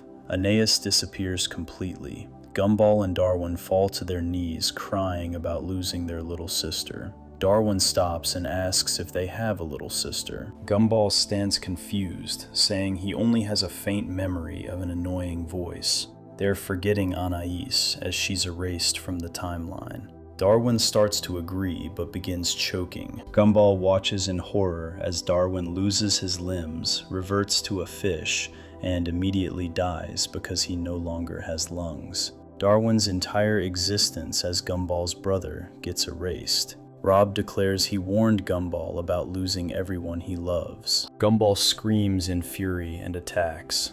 Rob fast-forwards, speeding Gumball to the escalator and pushing Penny off the second floor just like before. He pauses time. Gumball walks toward Rob with tears, admitting this is even worse than last time. Rob begins his villainous speech, but Gumball interrupts, saying he's heard it all before. Rob announces Gumball didn't see this coming and presses the AV button. The void appears behind Gumball. They fight for the remote, and the camera zooms into their faces. The remote flies up and turns everything blurry. They trip over each other looking for it. Rob grabs car keys by mistake. Gumball finds the actual remote and focuses the camera. Gumball yells enough and pushes Rob toward the void. Rob screams no repeatedly. Gumball accidentally presses mute, then unmutes to complete his quip. "You shouldn't have pushed my buttons." He ejects Rob into the void. Gumball celebrates winning, then questions why he doesn't feel good. He realizes he just doomed a guy with no family or friends to an eternity in limbo and made a stupid quip about it. He gasps, declaring he's become the villain. He has to save Rob. His tail disappears. Gumball jumps into the void and lands on a platform. He looks around at the bizarre dimension, asking what this place is. He jumps from platform to platform until he finds Rob. Rob asks why Gumball came. Gumball says to rescue him. Rob asks why, explaining this is where his story ends. He belongs here with the rest of the universe's mistakes, like socks and sandals, helicopter ejector seats, and strange creatures. Gumball insists he's not leaving Rob and chases him through the void. Rob tells him to leave, pointing out Gumball won. Gumball's leg disappears. He threatens to use the remote but presses a button and gets stuck in an infinite loop. His thumb disappears. He accidentally presses the channel button and a news reporter appears. Gumball realizes he's inside a giant remote control interface. He gasps as his other leg disappears. Gumball figures out the record function, making a platform disappear, then reappear to crash into Rob. He teleports closer until they collide and land together. Gumball grabs Rob, but his arm shrinks. Rob pushes him off. Gumball grabs the remote, but his other thumb disappears. He angrily throws it. Rob catches it and prepares to push the power button, but struggles. Just as Gumball's body begins disappearing completely, Rob presses rewind and sends them back to the mall, paused in time. Rob admits he couldn't delete Gumball. He came all that way to save him, making him hard to hate. Gumball asks if they're friends now.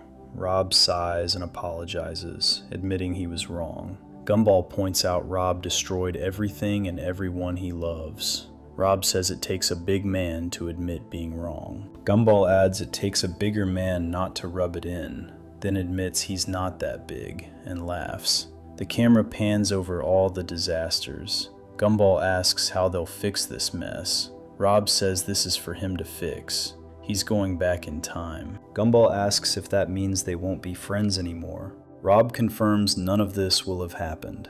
Gumball hugs Rob, saying he looks forward to being his enemy again. Rob laughs and says goodbye. Rob presses rewind, undoing everything. He announces the remote is too dangerous and throws it to the ground.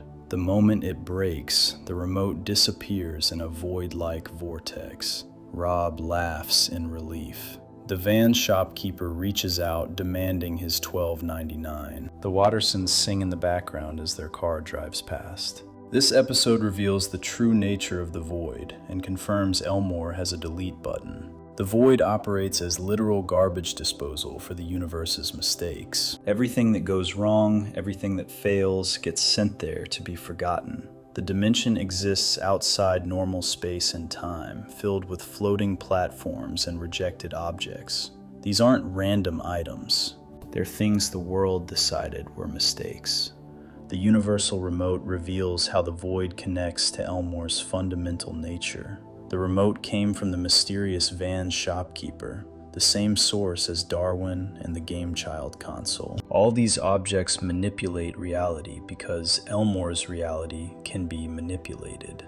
The remote has buttons for controlling the world like a television: rewind, fast forward, pause, eject, brightness, contrast, subtitles, channel, mute. These functions work on actual people and events. When Rob uses rewind on Nicole and Richard, they literally age backward.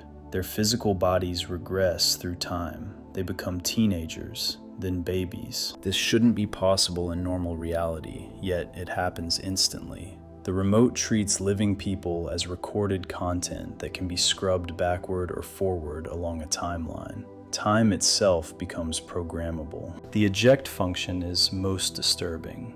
When Rob presses eject, it removes things from existence entirely. Banana Joe gets ejected and smashes against the ceiling. The eject function literally throws people out of reality into the mistake dimension. When Gumball ejects Rob, he sends him to the Void, where deleted things go. The timeline manipulation becomes horrifying when Anais explains their parents remaining babies. She uses her arm as a timeline demonstration. Their parents were kids at one point, then the children were born later. Now their parents went back in time. What happens to the children? Anais's hand disappears. They'll vanish because their birth never happened. Gumball, Darwin, and Anais begin disappearing piece by piece. Anais's legs shrink, making her unable to run. She bites Rob's arm, then vanishes entirely. Gumball and Darwin cry about their little sister. Then Darwin asks if they have one. They're forgetting Anais as she's erased. The memory deletion happens with the physical deletion. Darwin disappears next in the most graphic demonstration. He chokes on subtitle letters, loses his limbs, and reverts to a fish without lungs. He dies immediately. Darwin's existence as Gumball's brother gets erased. He becomes a fish again because his transformation never happened in this timeline. The Void represents ultimate horror. Gumball enters it to save Rob and discovers it's massive beyond comprehension. Platforms float in endless space. Objects drift through darkness. The dimension exists as storage for everything reality rejected. Rob explains he belongs with the universe's mistakes. Socks with sandals, helicopter ejector seats, Things that seemed like good ideas but don't work. Rob categorizes himself as the same mistake. He was a character who didn't work properly. When Gumball and Darwin found Molly in the void, they saw Rob but didn't save him. He wasn't important enough. The world treated him as a mistake and left him in the deletion dimension. He only escaped by clinging to someone being rescued. The void actively tried reclaiming Rob during his escape. Pieces of his body tore away, pulled back by the dimension. The static replacing those pieces represents the void's mark. Rob came back wrong because he was never supposed to return. The deletion system marked him as a failed rescue, a glitched return. The remote's channel function reveals the most meta aspect. When Gumball presses the channel button inside the void, a news reporter appears. Gumball realizes he's inside a giant remote interface. The void exists as space between channels, dead air between programs, static when nothing broadcasts. It's nowhere space, where content goes when not displayed. Rob's decision to save Gumball demonstrates his actual motivation. He wasn't trying to destroy Gumball's life out of hatred. He desperately tried making Gumball understand what Elmore is before everyone ends up deleted. He used the remote to show what deletion looks like, made Gumball's family disappear to prove it can happen, ejected Gumball into the void to force him to see where mistakes go. The episode's resolution, where Rob rewinds everything and destroys the remote, reveals his true character. He doesn't want revenge. He wants to prevent deletion. He uses the remote one final time to undo all damage, then destroys it. The moment it breaks, it disappears in a void vortex. Even reality-manipulating tools get deleted when they cause problems. The van shopkeeper demanding his money confirms he exists outside the deletion system. He sold the remote knowing what it could do. He doesn't get affected by timeline changes. He doesn't forget what happened. He exists as a constant, a seller of reality-breaking objects who persists regardless of what gets deleted. The void represents why Elmore is full of knockoffs. Everything is a mistake. The whole world is built from rejected content. Soppy instead of Sony. Badman instead of Batman. These aren't random parodies. They're evidence that Elmore itself connects to the mistake dimension. The world is populated with characters and objects that didn't work elsewhere. The show's animation errors and budget cuts become canon through this system. When characters are drawn wrong, they're mistakes. When scenes look cheap, they're budget failures.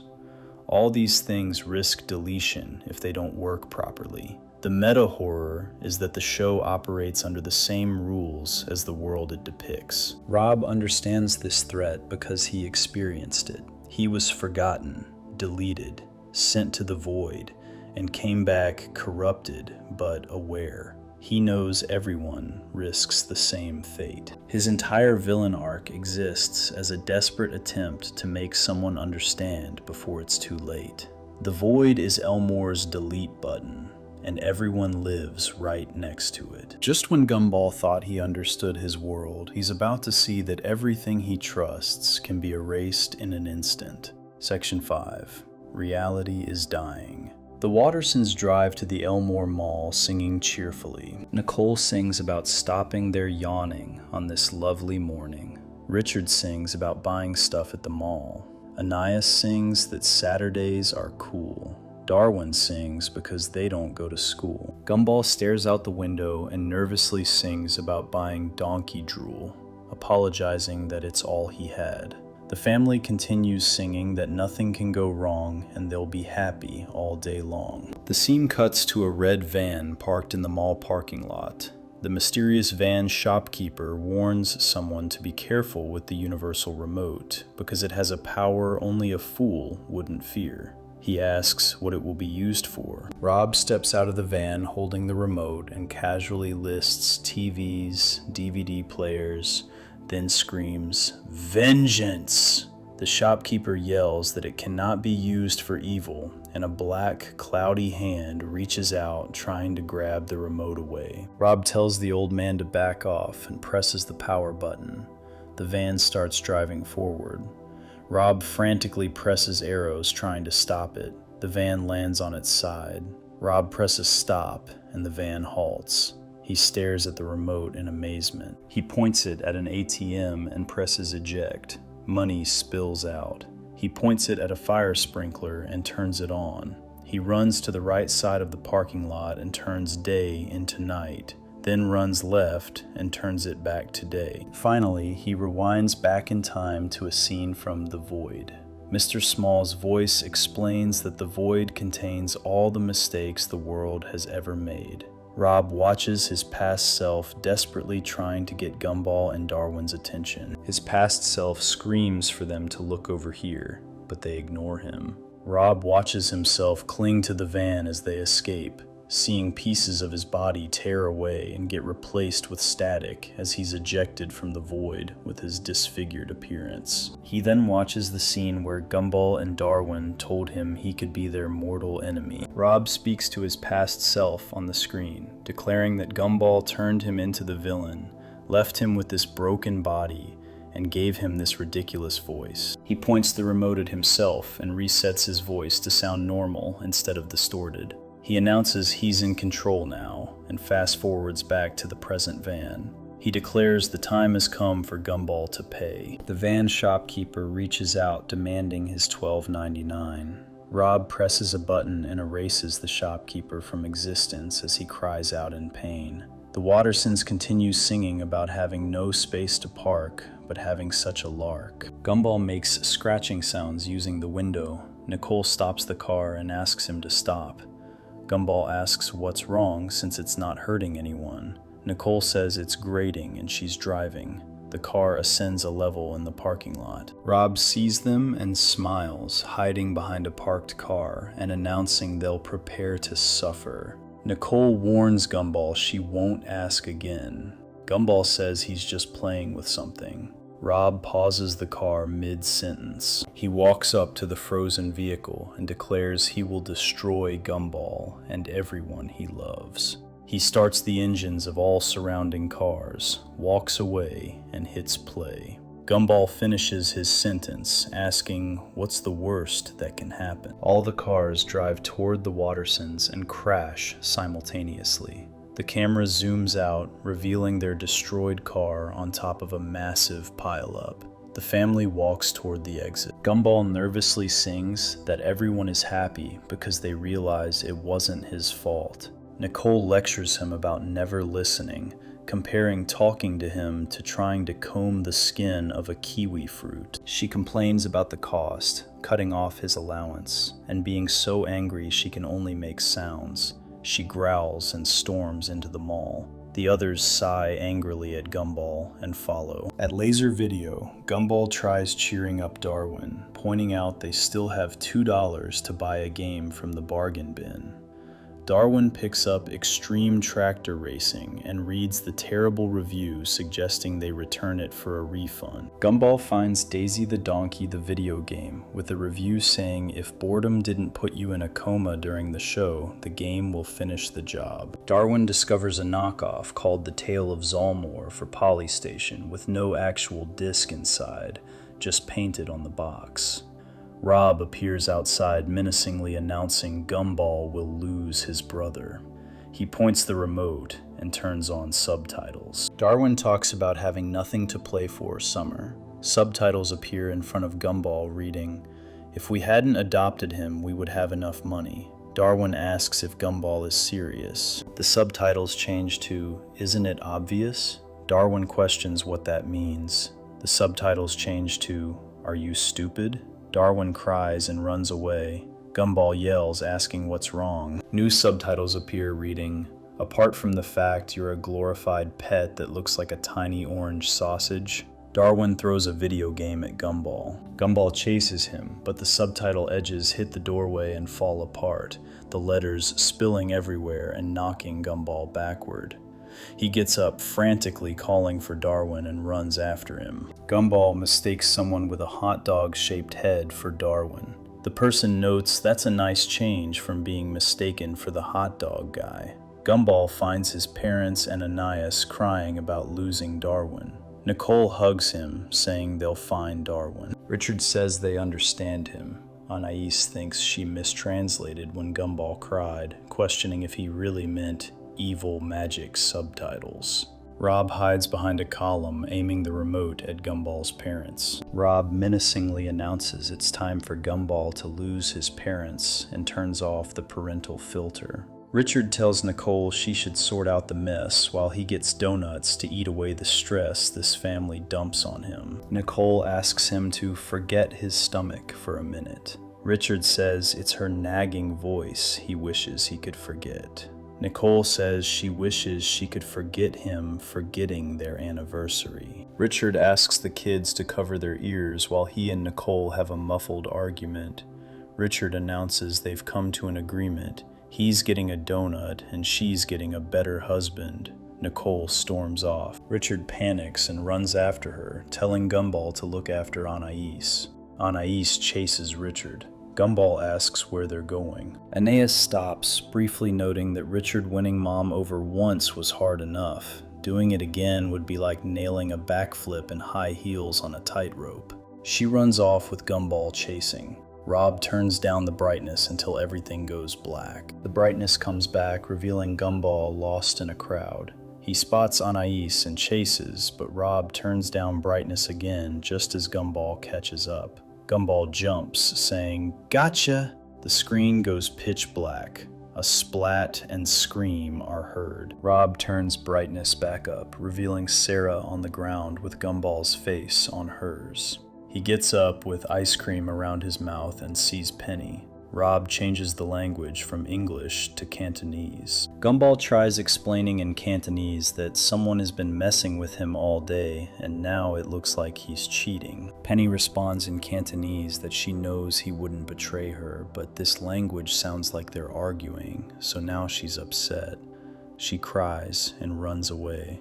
Gumball pleads for her to wait in Cantonese while chasing her. Rob smiles and presses fast forward, speeding up the chase. Penny runs up the escalator and Gumball accidentally pushes her through the glass railing. She screams and Rob pauses the scene. Gumball runs down and sees Nicole hugging Hank's arm. He encounters Anais crying in a crowd. He walks by Penny, falling in midair, frozen in time. Rob announces he warned Gumball that he would destroy him and everyone he loves. He walks toward Richard, who's crying and eating donuts. Rob takes Richard's wallet and pulls out a family photo, tearing it in half. Gumball falls to his knees, realizing his arch nemesis Roy did all this. Rob screams that his name is Rob and stomps his foot in frustration. Gumball apologizes and asks how Rob did this. Rob shows him the remote. Gumball asks why. Rob says this requires the right mood. He changes to widescreen format and turns down contrast while sad music plays. Rob explains Gumball being the hero means Rob has to be the villain, but he never wanted that. He wanted to be the cute sidekick who gets his own plush toy and spin-off show. Gumball asks what he's talking about. Rob asks if Gumball really doesn't get it, so happy to star in his amazing world. He asks if Gumball can't see that none of this is real. The camera zooms back, revealing more of the mall. Gumball looks around confused. Rob sighs and says once Gumball is out of the picture, Rob can be whoever he wants. He presses the AV button and an entrance to the void appears behind Gumball. Rob apologizes and says there's no other way, preparing to kick Gumball into the void. Gumball screams and tackles Rob. They fight for the remote, which slips away. They roll over it, causing smooth jazz to play. Gumball notes the music has a different vibe. Rob agrees, and they roll back over it, turning off the music. Rob kicks Gumball dangerously close to the void.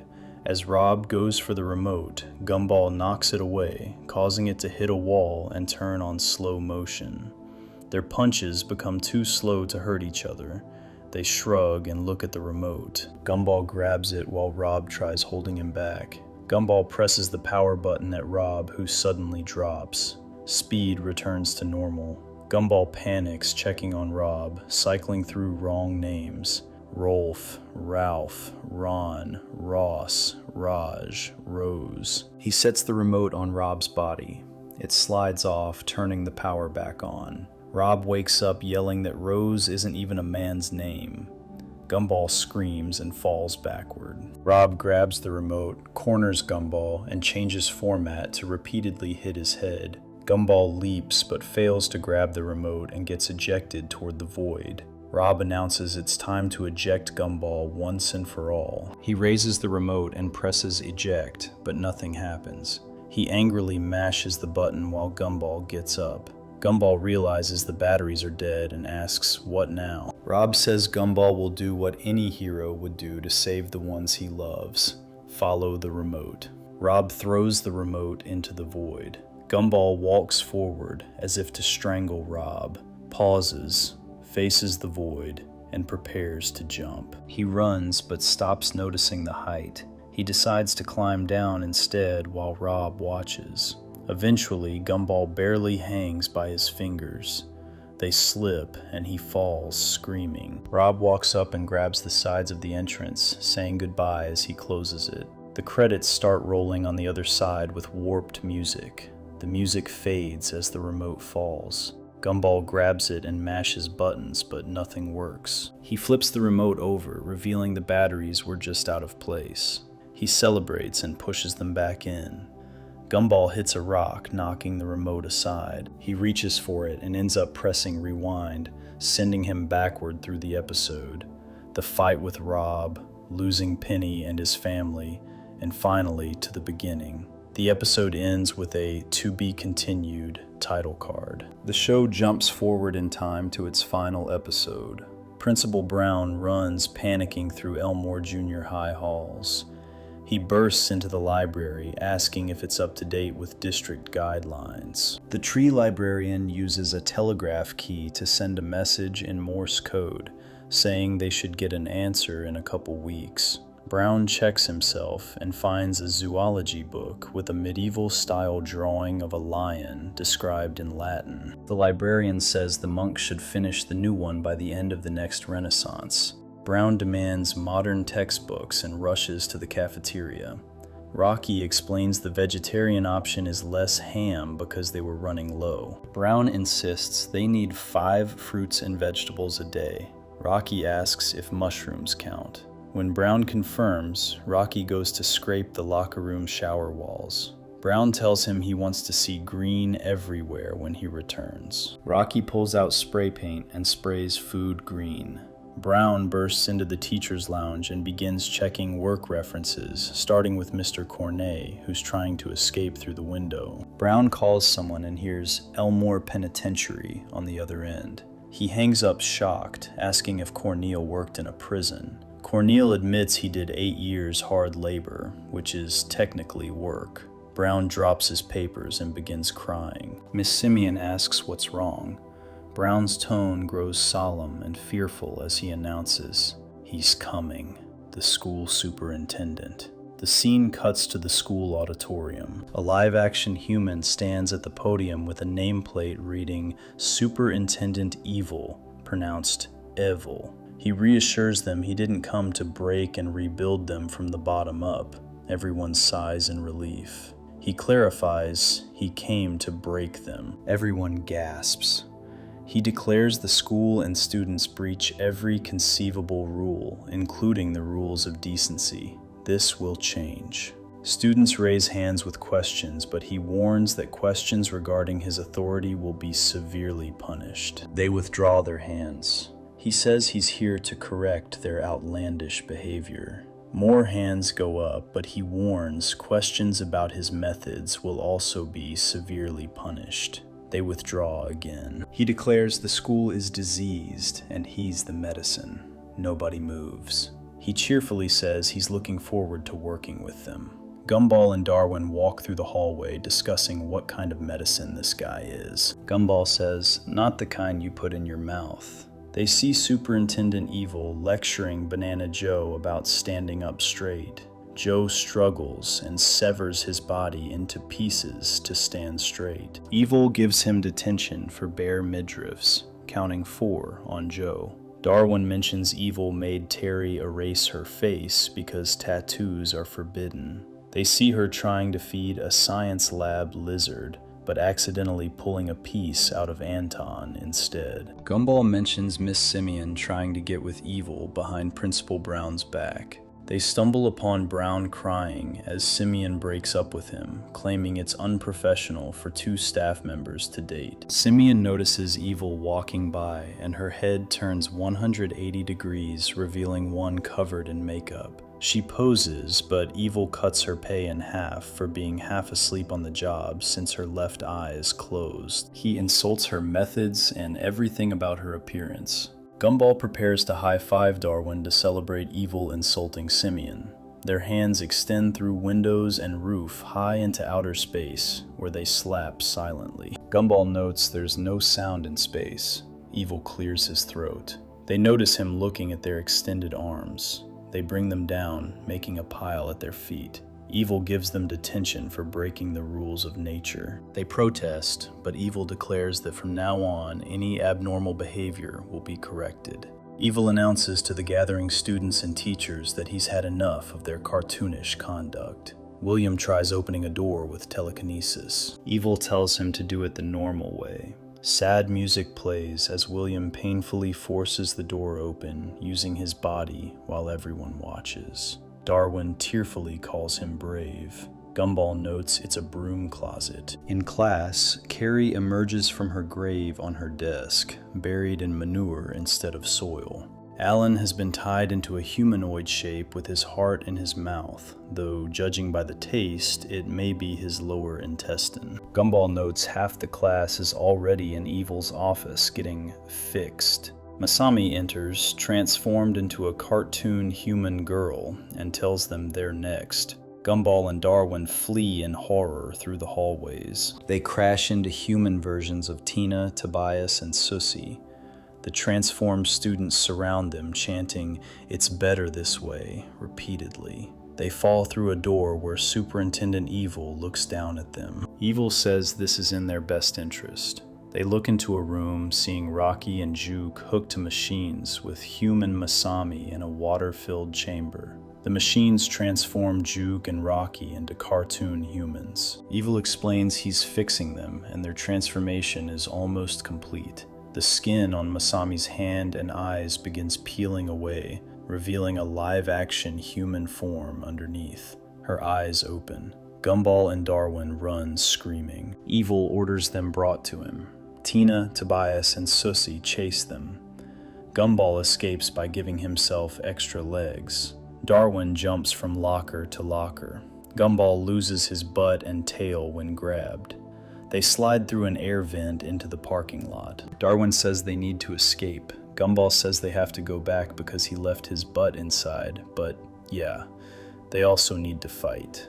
Gumball finds human Banana Joe and sings the banana song to him. Joe winces and screams, transforming back to normal as his human body falls away. They dance and laugh. Darwin gets Susie to transform back by mentioning mayonnaise. Gumball kisses someone he thinks is Penny, but it's actually Sarah. The real Penny transforms into her dragon form, shooting fire at him. Gumball and Darwin continue reverting students back to normal by using water on Leslie and other methods on various characters. Students and teachers gather, cheering. Superintendent Evil appears and yells for them to stop. He asks what they think they're doing. Gumball says, putting an end to his nonsense. Evil cracks his knuckles and raises his fists. Principal Brown tells Gumball to take him down. They stare at each other for a long time before Evil unexpectedly runs away. Banana Joe throws his peel, causing Evil to slip and fall. His head becomes deformed and polygonal. Gumball pulls off Superintendent Evil's mask. Everyone gasps. Rob is revealed underneath. Banana Joe tries pulling Rob's face off, but confirms it's just Rob. Gumball suggests taking him to Punchtown. Rob stands up, declaring they're fools. He worriedly explains he did all this for a reason, asking if they understand what's going on in Elmore. They have two choices: live in ignorance about what will happen, or listen to what he has to say, which might save their lives. Everyone stares silently. Rob begins explaining the reason he tried transforming them. Before he can finish, Tina slams her tail down on him repeatedly, smashing him into the floor as he screams. Principal Brown nervously says, "That's enough." Rob gasps in thanks. Tina slams him one more time. The show's end credits music plays, but distorted and repeating. Night falls. Rob wakes up in a crater, breathing heavily. He stands angrily, throwing his Superintendent Evil mask aside, asking why they stopped him. Transformation is the only chance they have of escaping to the other place when this world. The ground begins shaking. Rob looks around nervously and loses his balance. The floor suddenly opens beneath him, collapsing into the void. Rob grasps the edge, struggling to hold on. He loses grip with one hand. Rob stares down horrified and whispers that it's started. The edge of the floor disappears and Rob falls into the void, screaming. The screen freeze frames on him, mirroring Banana Barbara's painting from an earlier episode. The credits' first notes play as the episode ends. These episodes reveal Rob's true mission and the catastrophic reality of what's happening to Elmore. Rob wasn't trying to be evil for revenge or hatred. He was desperately attempting to save everyone from something far worse than being transformed into humans. He knew the world was ending, and transformation was the only escape route to the other place before Elmore collapsed entirely into the void. The universal remote came from the same mysterious van shopkeeper who sold Darwin and the Game Child console. Rob acquired it specifically to manipulate reality and prepare everyone for what was coming. When he rewound time to watch his own origin, he saw himself getting abandoned in the void, clinging to escape and being corrupted by the deletion dimension. He watched Gumball and Darwin tell him he could be their mortal enemy. This gave him his purpose. Rob used the remote to reset his voice from distorted static to normal, declaring he's in control. He erased the van shopkeeper from existence for demanding payment, demonstrating the remote's power to delete people entirely. He then systematically destroyed Gumball's life using the remote's functions.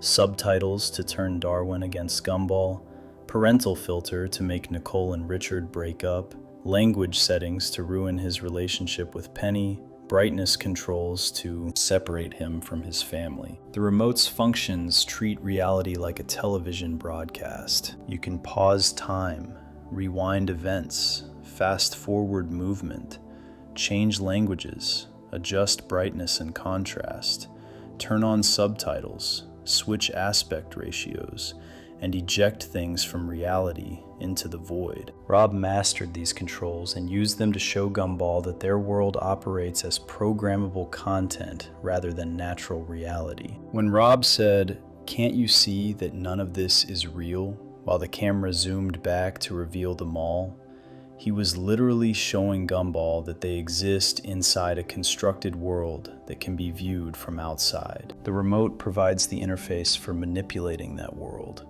Rob wanted Gumball to understand this truth before attempting to save him. Rob's plan was never about revenge. He tried ejecting Gumball into the void so Gumball would experience what Rob experienced and finally understand the danger. When the remote's batteries died, Rob threw it into the void and told Gumball that any hero would follow to save the ones he loves. Rob was forcing Gumball to enter the void voluntarily, to see the deletion dimension, to comprehend what threatens them all. Gumball's decision to rewind everything and undo Rob's work doomed everyone. Rob had been trying to transform the students and faculty into live-action humans because that form can escape to the other place when the cartoon world collapses. The transformation process involved cartoon characters becoming cartoon humans first, then their skin peeling away to reveal live-action human forms underneath. This wasn't torture, It was metamorphosis into a form compatible with the other reality. Superintendent Evil was Rob's disguise to enforce this transformation systematically. He implemented strict rules about abnormal behavior, forcing everyone to act more like regular humans and less like cartoons. He made William open doors normally instead of using telekinesis. He made Banana Joe stand straight. He buried Carrie. He tied Alan into a human shape. Every rule pushed them toward functioning within normal reality instead of cartoon logic. The students who got transformed tried telling Gumball and Darwin it's better this way because they understood after transformation. Masami, Tina, Tobias, Susie, and the others weren't brainwashed or controlled. They had crossed over into a form that could survive what was coming. They tried convincing Gumball and Darwin to accept transformation because they knew it would save them. When Gumball reversed the transformations by making everyone embrace their cartoon nature again, he trapped them in forms that cannot escape the collapsing world. The banana song made Joe transform back. Mayonnaise references made Sussy revert. Water created leaves on Leslie. Gumball and Darwin celebrated bringing everyone back to their cartoon selves, completely unaware they had just sealed everyone's fate. Rob tried one final time to explain. He stood up after being unmasked and desperately told them he did this for a reason. He asked if they understood what's happening in Elmore. They had two choices: live in ignorance about what will happen, or listen to what he has to say and possibly save their lives. Everyone stared silently. Rob began explaining why he tried transforming them. Tina smashed him repeatedly into the floor before he could finish. The show itself acknowledged what happened through the distorted, repeating end credits music. The normal ending got corrupted, just like everything else. Rob woke up that night and threw aside his Superintendent Evil mask, furious that they stopped him. He said transformation was the only chance they have of escaping to the other place when this world. He never finished the sentence because the world started collapsing right then. The ground shook and opened beneath Rob, revealing the void. He grabbed the edge but couldn't hold on. As he fell, he whispered in horror, "It started." The floor edge disappeared completely. Rob fell into the void, screaming. The screen freeze-framed on him falling, mirroring Banana Barbara's prophetic painting from an earlier episode. She had foreseen this exact moment. Rob falling into the void as the world ends. The show's cancellation became canon. Elmore is collapsing into the void because the show is ending. The world is being deleted like all the other mistakes that got sent to the deletion dimension. Rob knew this was coming because he's the only one who escaped the void and understood its function. He saw that Elmore itself was about to be categorized as a mistake and erased from existence. The other place Rob mentioned is the real world. Or at least a world that operates on live-action human rules instead of cartoon logic. Transformation into live-action humans would allow the characters to exist in that world when their cartoon world gets deleted. Rob found the one escape route and desperately tried forcing everyone through it before time ran out. The students and faculty of Elmore Junior High rejected their only salvation because they didn't understand what Rob was trying to tell them. They wanted to stay cartoons in their cartoon world. They celebrated defeating the villain and returning to normal. Rob tried warning them one last time, but got smashed into the floor before finishing his explanation. Hours later, the world began its collapse into the void exactly as Rob predicted. The final freeze frame shows Rob falling into the void as the world ends. The only character who understood what was happening, desperately trying to save everyone until the very last moment. He failed. The show ends. The world collapses. Everyone who rejected transformation remains trapped in cartoon form as their reality gets deleted. Rob falls into the void screaming while the credits play their corrupted, dying notes. The amazing world of Gumball doesn't end with a proper conclusion. It ends with the world being erased from existence, exactly as Rob tried to prevent.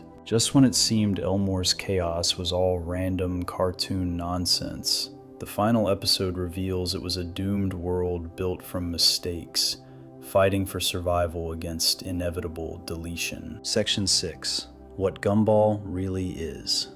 Everything converges in the show's final episode to reveal what Elmore has always been: a rejected cartoon universe fighting against deletion. The evidence accumulated across 6 seasons points to one inescapable conclusion. Elmore is built from mistakes, populated by discarded characters, operates on programmable cartoon logic, and exists under constant threat of being erased into the void. The show's cancellation became the literal apocalypse of its world. Principal Brown runs through Elmore Junior High in a panic because the school superintendent is coming. The school reveals itself as impossibly outdated and dysfunctional. The library uses telegraph keys for communication and expects answers in weeks.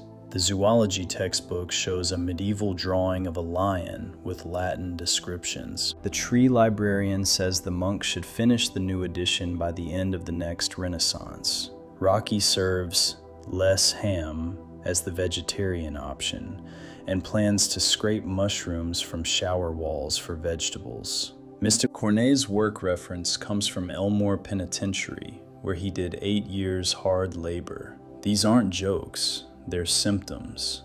Elmore Junior High operates centuries behind normal reality because it exists outside normal reality. The school functions with outdated systems because it's built from rejected, abandoned concepts that never got updated. Monks writing textbooks, telegraph communication, prison labor as employment history. Everything is wrong because everything is a mistake. A live-action human appears at the school assembly. His nameplate reads Superintendent Evil, pronounced evil. He's the first fully live-action human to appear in Elmore's cartoon world. He doesn't follow their art style or physics. He exists as something fundamentally different from the cartoon characters, something from outside their reality. He announces he came to break them. The school and its students breach every conceivable rule, including the rules of decency. This will change. Superintendent Evil begins enforcing normalcy. He makes Banana Joe stand up straight, forcing Joe to sever his body into pieces to achieve a straight posture instead of his natural crescent shape. He gives Joe detention for bare midriffs because there's a dress code. He makes Terry erase her face because tattoos are forbidden. He buries Carrie in manure to attend class.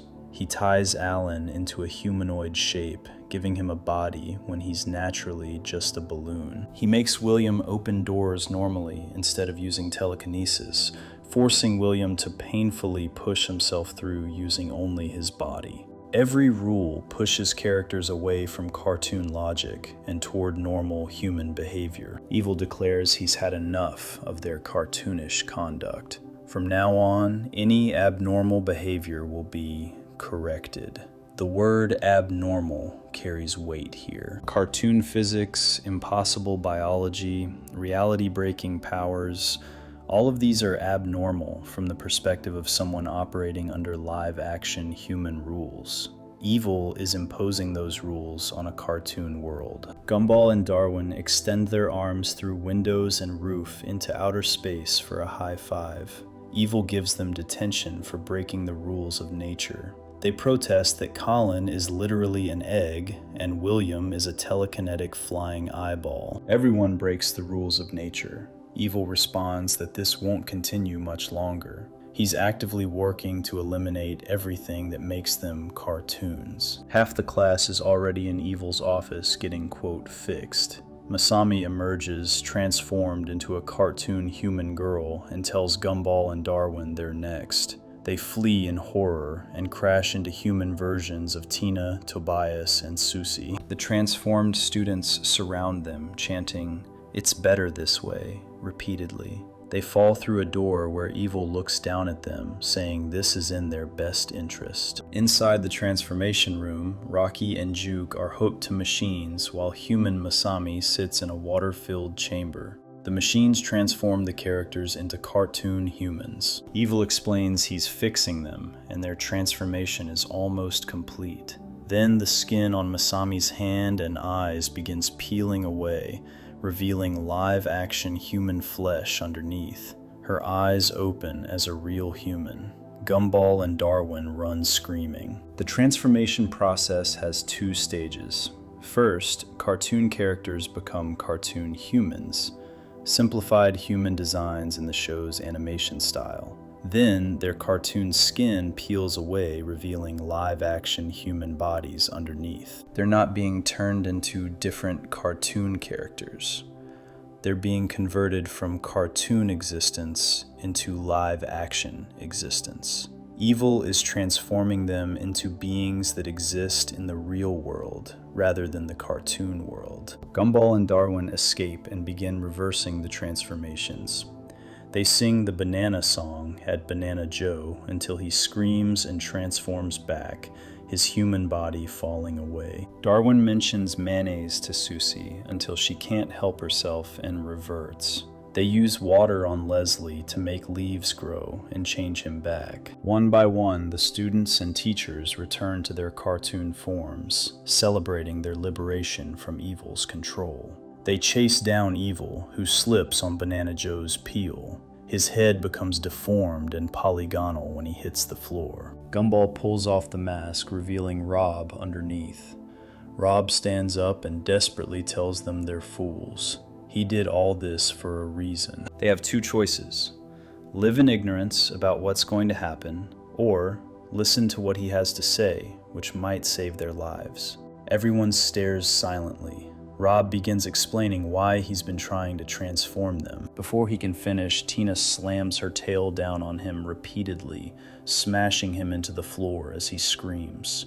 The show's end credits music plays, but distorted and repeating, corrupted like everything else. That night, Rob wakes up in a crater and throws aside his Superintendent Evil mask. He asks angrily why they stopped him. Transformation is the only chance they have of escaping to the other place when this world... He never finishes the sentence. The ground begins shaking. Rob loses his balance as the floor opens beneath him, collapsing into the void. He grabs the edge, struggling to hold on. Rob hangs by one hand and looks down in horror. He whispers, "Oh no, it started." The edge disappears and Rob falls into the void, screaming. The screen freeze frames on him falling, mirroring Banana Barbara's prophetic painting from an earlier episode. The credits' first notes play as the episode ends. The show doesn't get a proper conclusion. It ends with Rob falling into the void while the world collapses around him. The entire series revealed its true nature through this final sequence. Elmore is a cartoon universe that was scheduled for cancellation. The show's cancellation in the real world became the apocalypse in their world. Rob knew this was coming because he's the only character who escaped the void and understood what it represents.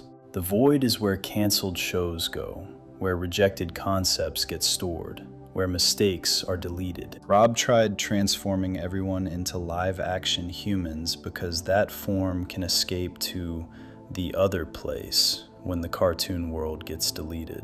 The transformation wasn't torture or mind control.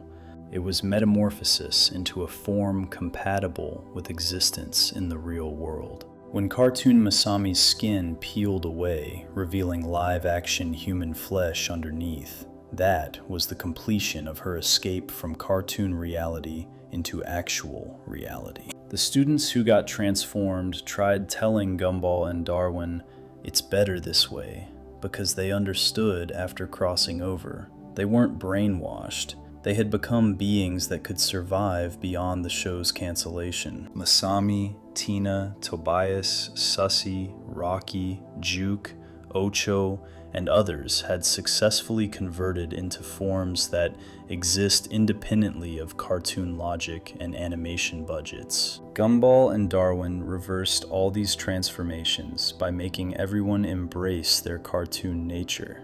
They celebrated bringing everyone back to their cartoon selves. They defeated the villain and saved the school. They ensured that everyone remained cartoons in the cartoon world. They doomed everyone to deletion when the cartoon world collapsed. Rob's transformation plan makes perfect sense when you understand what Elmore actually is. The show exists in a universe built entirely from rejected, second-rate elements. Soppy instead of Sony, Badman instead of Batman, Chainer instead of China, the Game Child console from a knockoff country. Everything is a mistake or a budget alternative. The world is literally constructed from things that didn't work elsewhere. Different art styles coexist because Elmore accepts anything rejected from anywhere. Gumball is a 2D animated cat. Darwin is a CGI goldfish. Richard is a different 2D style than Gumball. Leslie is a live-action flower. Susie is deliberately ugly and poorly designed. Ocho is an 8-bit video game character. Alan is a balloon. Carrie is a ghost. The world contains characters from completely incompatible animation styles because they all got rejected from their original contexts and ended up here together. The mysterious van shopkeeper operates outside this system. He appears in parking lots selling reality-breaking objects. Darwin, who gains sentience. The game child that turns Elmore into a video game. The universal remote that controls reality like a television. He exists as someone who understands Elmore's true nature and provides tools that expose it. He warned Richard that Darwin was special. He warned that the remote was dangerous. He operates as a merchant of awareness, selling objects that reveal the truth about their world. Rob's entire arc makes sense when you understand he's the only character who knows. He went to the void. He saw where mistakes go. He got abandoned there and clawed his way back, corrupted and aware. He knows Elmore is built from rejected things. He knows everyone lives under constant threat of deletion. He knows the show is ending and the world will collapse. He tried everything possible to make someone else understand. His villain persona was performance. He disguised himself as Superintendent Evil to systematically transform everyone into forms that could escape. He used the universal remote to show Gumball that reality is programmable.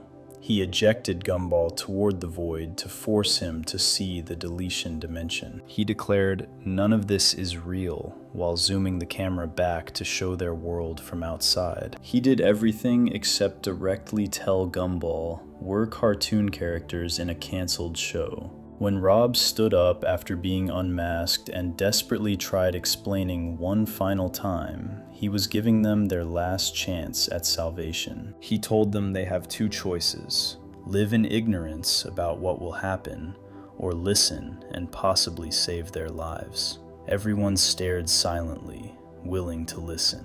Rob began explaining why he tried transforming them. Tina smashed him before he could finish. The distorted, repeating end credits music that played after Tina silenced Rob represents the corruption spreading through Elmore's reality. The normal ending broke. The credits got stuck in a loop. The show itself began glitching like a corrupted file. The world was already starting to collapse before Rob woke up that night. When the ground opened beneath Rob and he fell into the void, it wasn't just him being deleted. The entire world was being erased. The floor collapsing into the void showed Elmore's reality literally falling into the deletion dimension. Rob falling while screaming, "It started!" meant the cancellation had begun its physical manifestation. The world was being deleted in real time. The freeze frame on Rob falling mirrors Banana Barbara's painting from the Future episode. She painted prophetic images of events before they happened. She saw Rob falling into the void while the world ended. The show foreshadowed its own cancellation through a character who could see the future. Barbara knew how Elmore's story would end, with Rob falling into deletion while trying desperately to save everyone who refused to be saved. The show's awareness of itself as a show permeates everything. The Game Child episode where Elmore becomes a video game. The console episode where the remote controls reality. The characters acknowledging they're in the amazing world of Gumball. The van shopkeeper operating outside normal rules. The void containing the world's mistakes. Rob understanding the true nature of their existence. The show repeatedly showed its characters that they live in a constructed reality with external controls. Elmore Junior High being centuries outdated reveals cartoon time versus real time. The show ran for 6 seasons, but how much time passed in-universe? The library uses medieval methods. The monk is still writing textbooks. Mr. Cornet did 8 years in prison, but is still young enough to work. Time in cartoon worlds doesn't flow normally because cartoons exist outside normal time. Episodes can be watched in any order. Characters don't age. Continuity is optional. Nothing progresses linearly. The show ending with the world collapsing into the void represents the most honest ending a cartoon could have. When a show gets canceled, its world stops existing. The characters don't continue living off-screen. The setting doesn't persist without episodes. Everything just ends. The amazing world of Gumball made this literal. The show's cancellation became the apocalypse. The world actually stopped existing. Everyone fell into the deletion dimension. Rob's final warning about the other place, and transformation being the only chance they have of escaping, connects to the movie that was promised after the show ended. The movie was supposed to continue the story somehow. Rob tried transforming everyone into live-action humans so they could escape the cartoon world before it collapsed. The transformation was their escape route to the other place. Possibly the real world, possibly a live-action movie continuation, possibly any reality that exists outside canceled cartoon logic. The movie never happened. The show ended with Rob falling into the void while the world collapsed. Everyone Gumball and Darwin saved by reversing their transformations remained trapped in cartoon form as their reality got deleted. Rob failed. The world ended. The show was canceled and everyone in it was erased. This explains why everything in Elmore is broken, wrong, outdated, and nonsensical. The world is built from rejected materials. It operates on failing systems. It exists as a collection of mistakes that got dumped together in one place. The show itself is aware of being a show and existing precariously on the edge of cancellation. Rob is the prophet trying to warn everyone. The void is the deletion system. The transformation is the escape route. The cancellation is the apocalypse. The amazing world of Gumball is about cartoon characters living in a rejected cartoon universe under constant threat of being deleted, all desperately fighting to exist while the world collapses around them. Rob understood this from the beginning. He tried everything to save them. They stopped him at every turn because they wanted to stay cartoons in their cartoon world. They got their wish. They remained cartoons. The cartoon world was canceled. They all got deleted together. The freeze frame on Rob falling into the void is the show's final image. The credits play their corrupted notes. The screen fades to black. The amazing world of Gumball ends with its only aware character screaming into the deletion dimension, while everyone he tried to save celebrates above, completely unaware that the floor is about to disappear beneath them too. That's what Gumball really is. A rejected cartoon world that knew it was being canceled and fought desperately to survive before running out of time.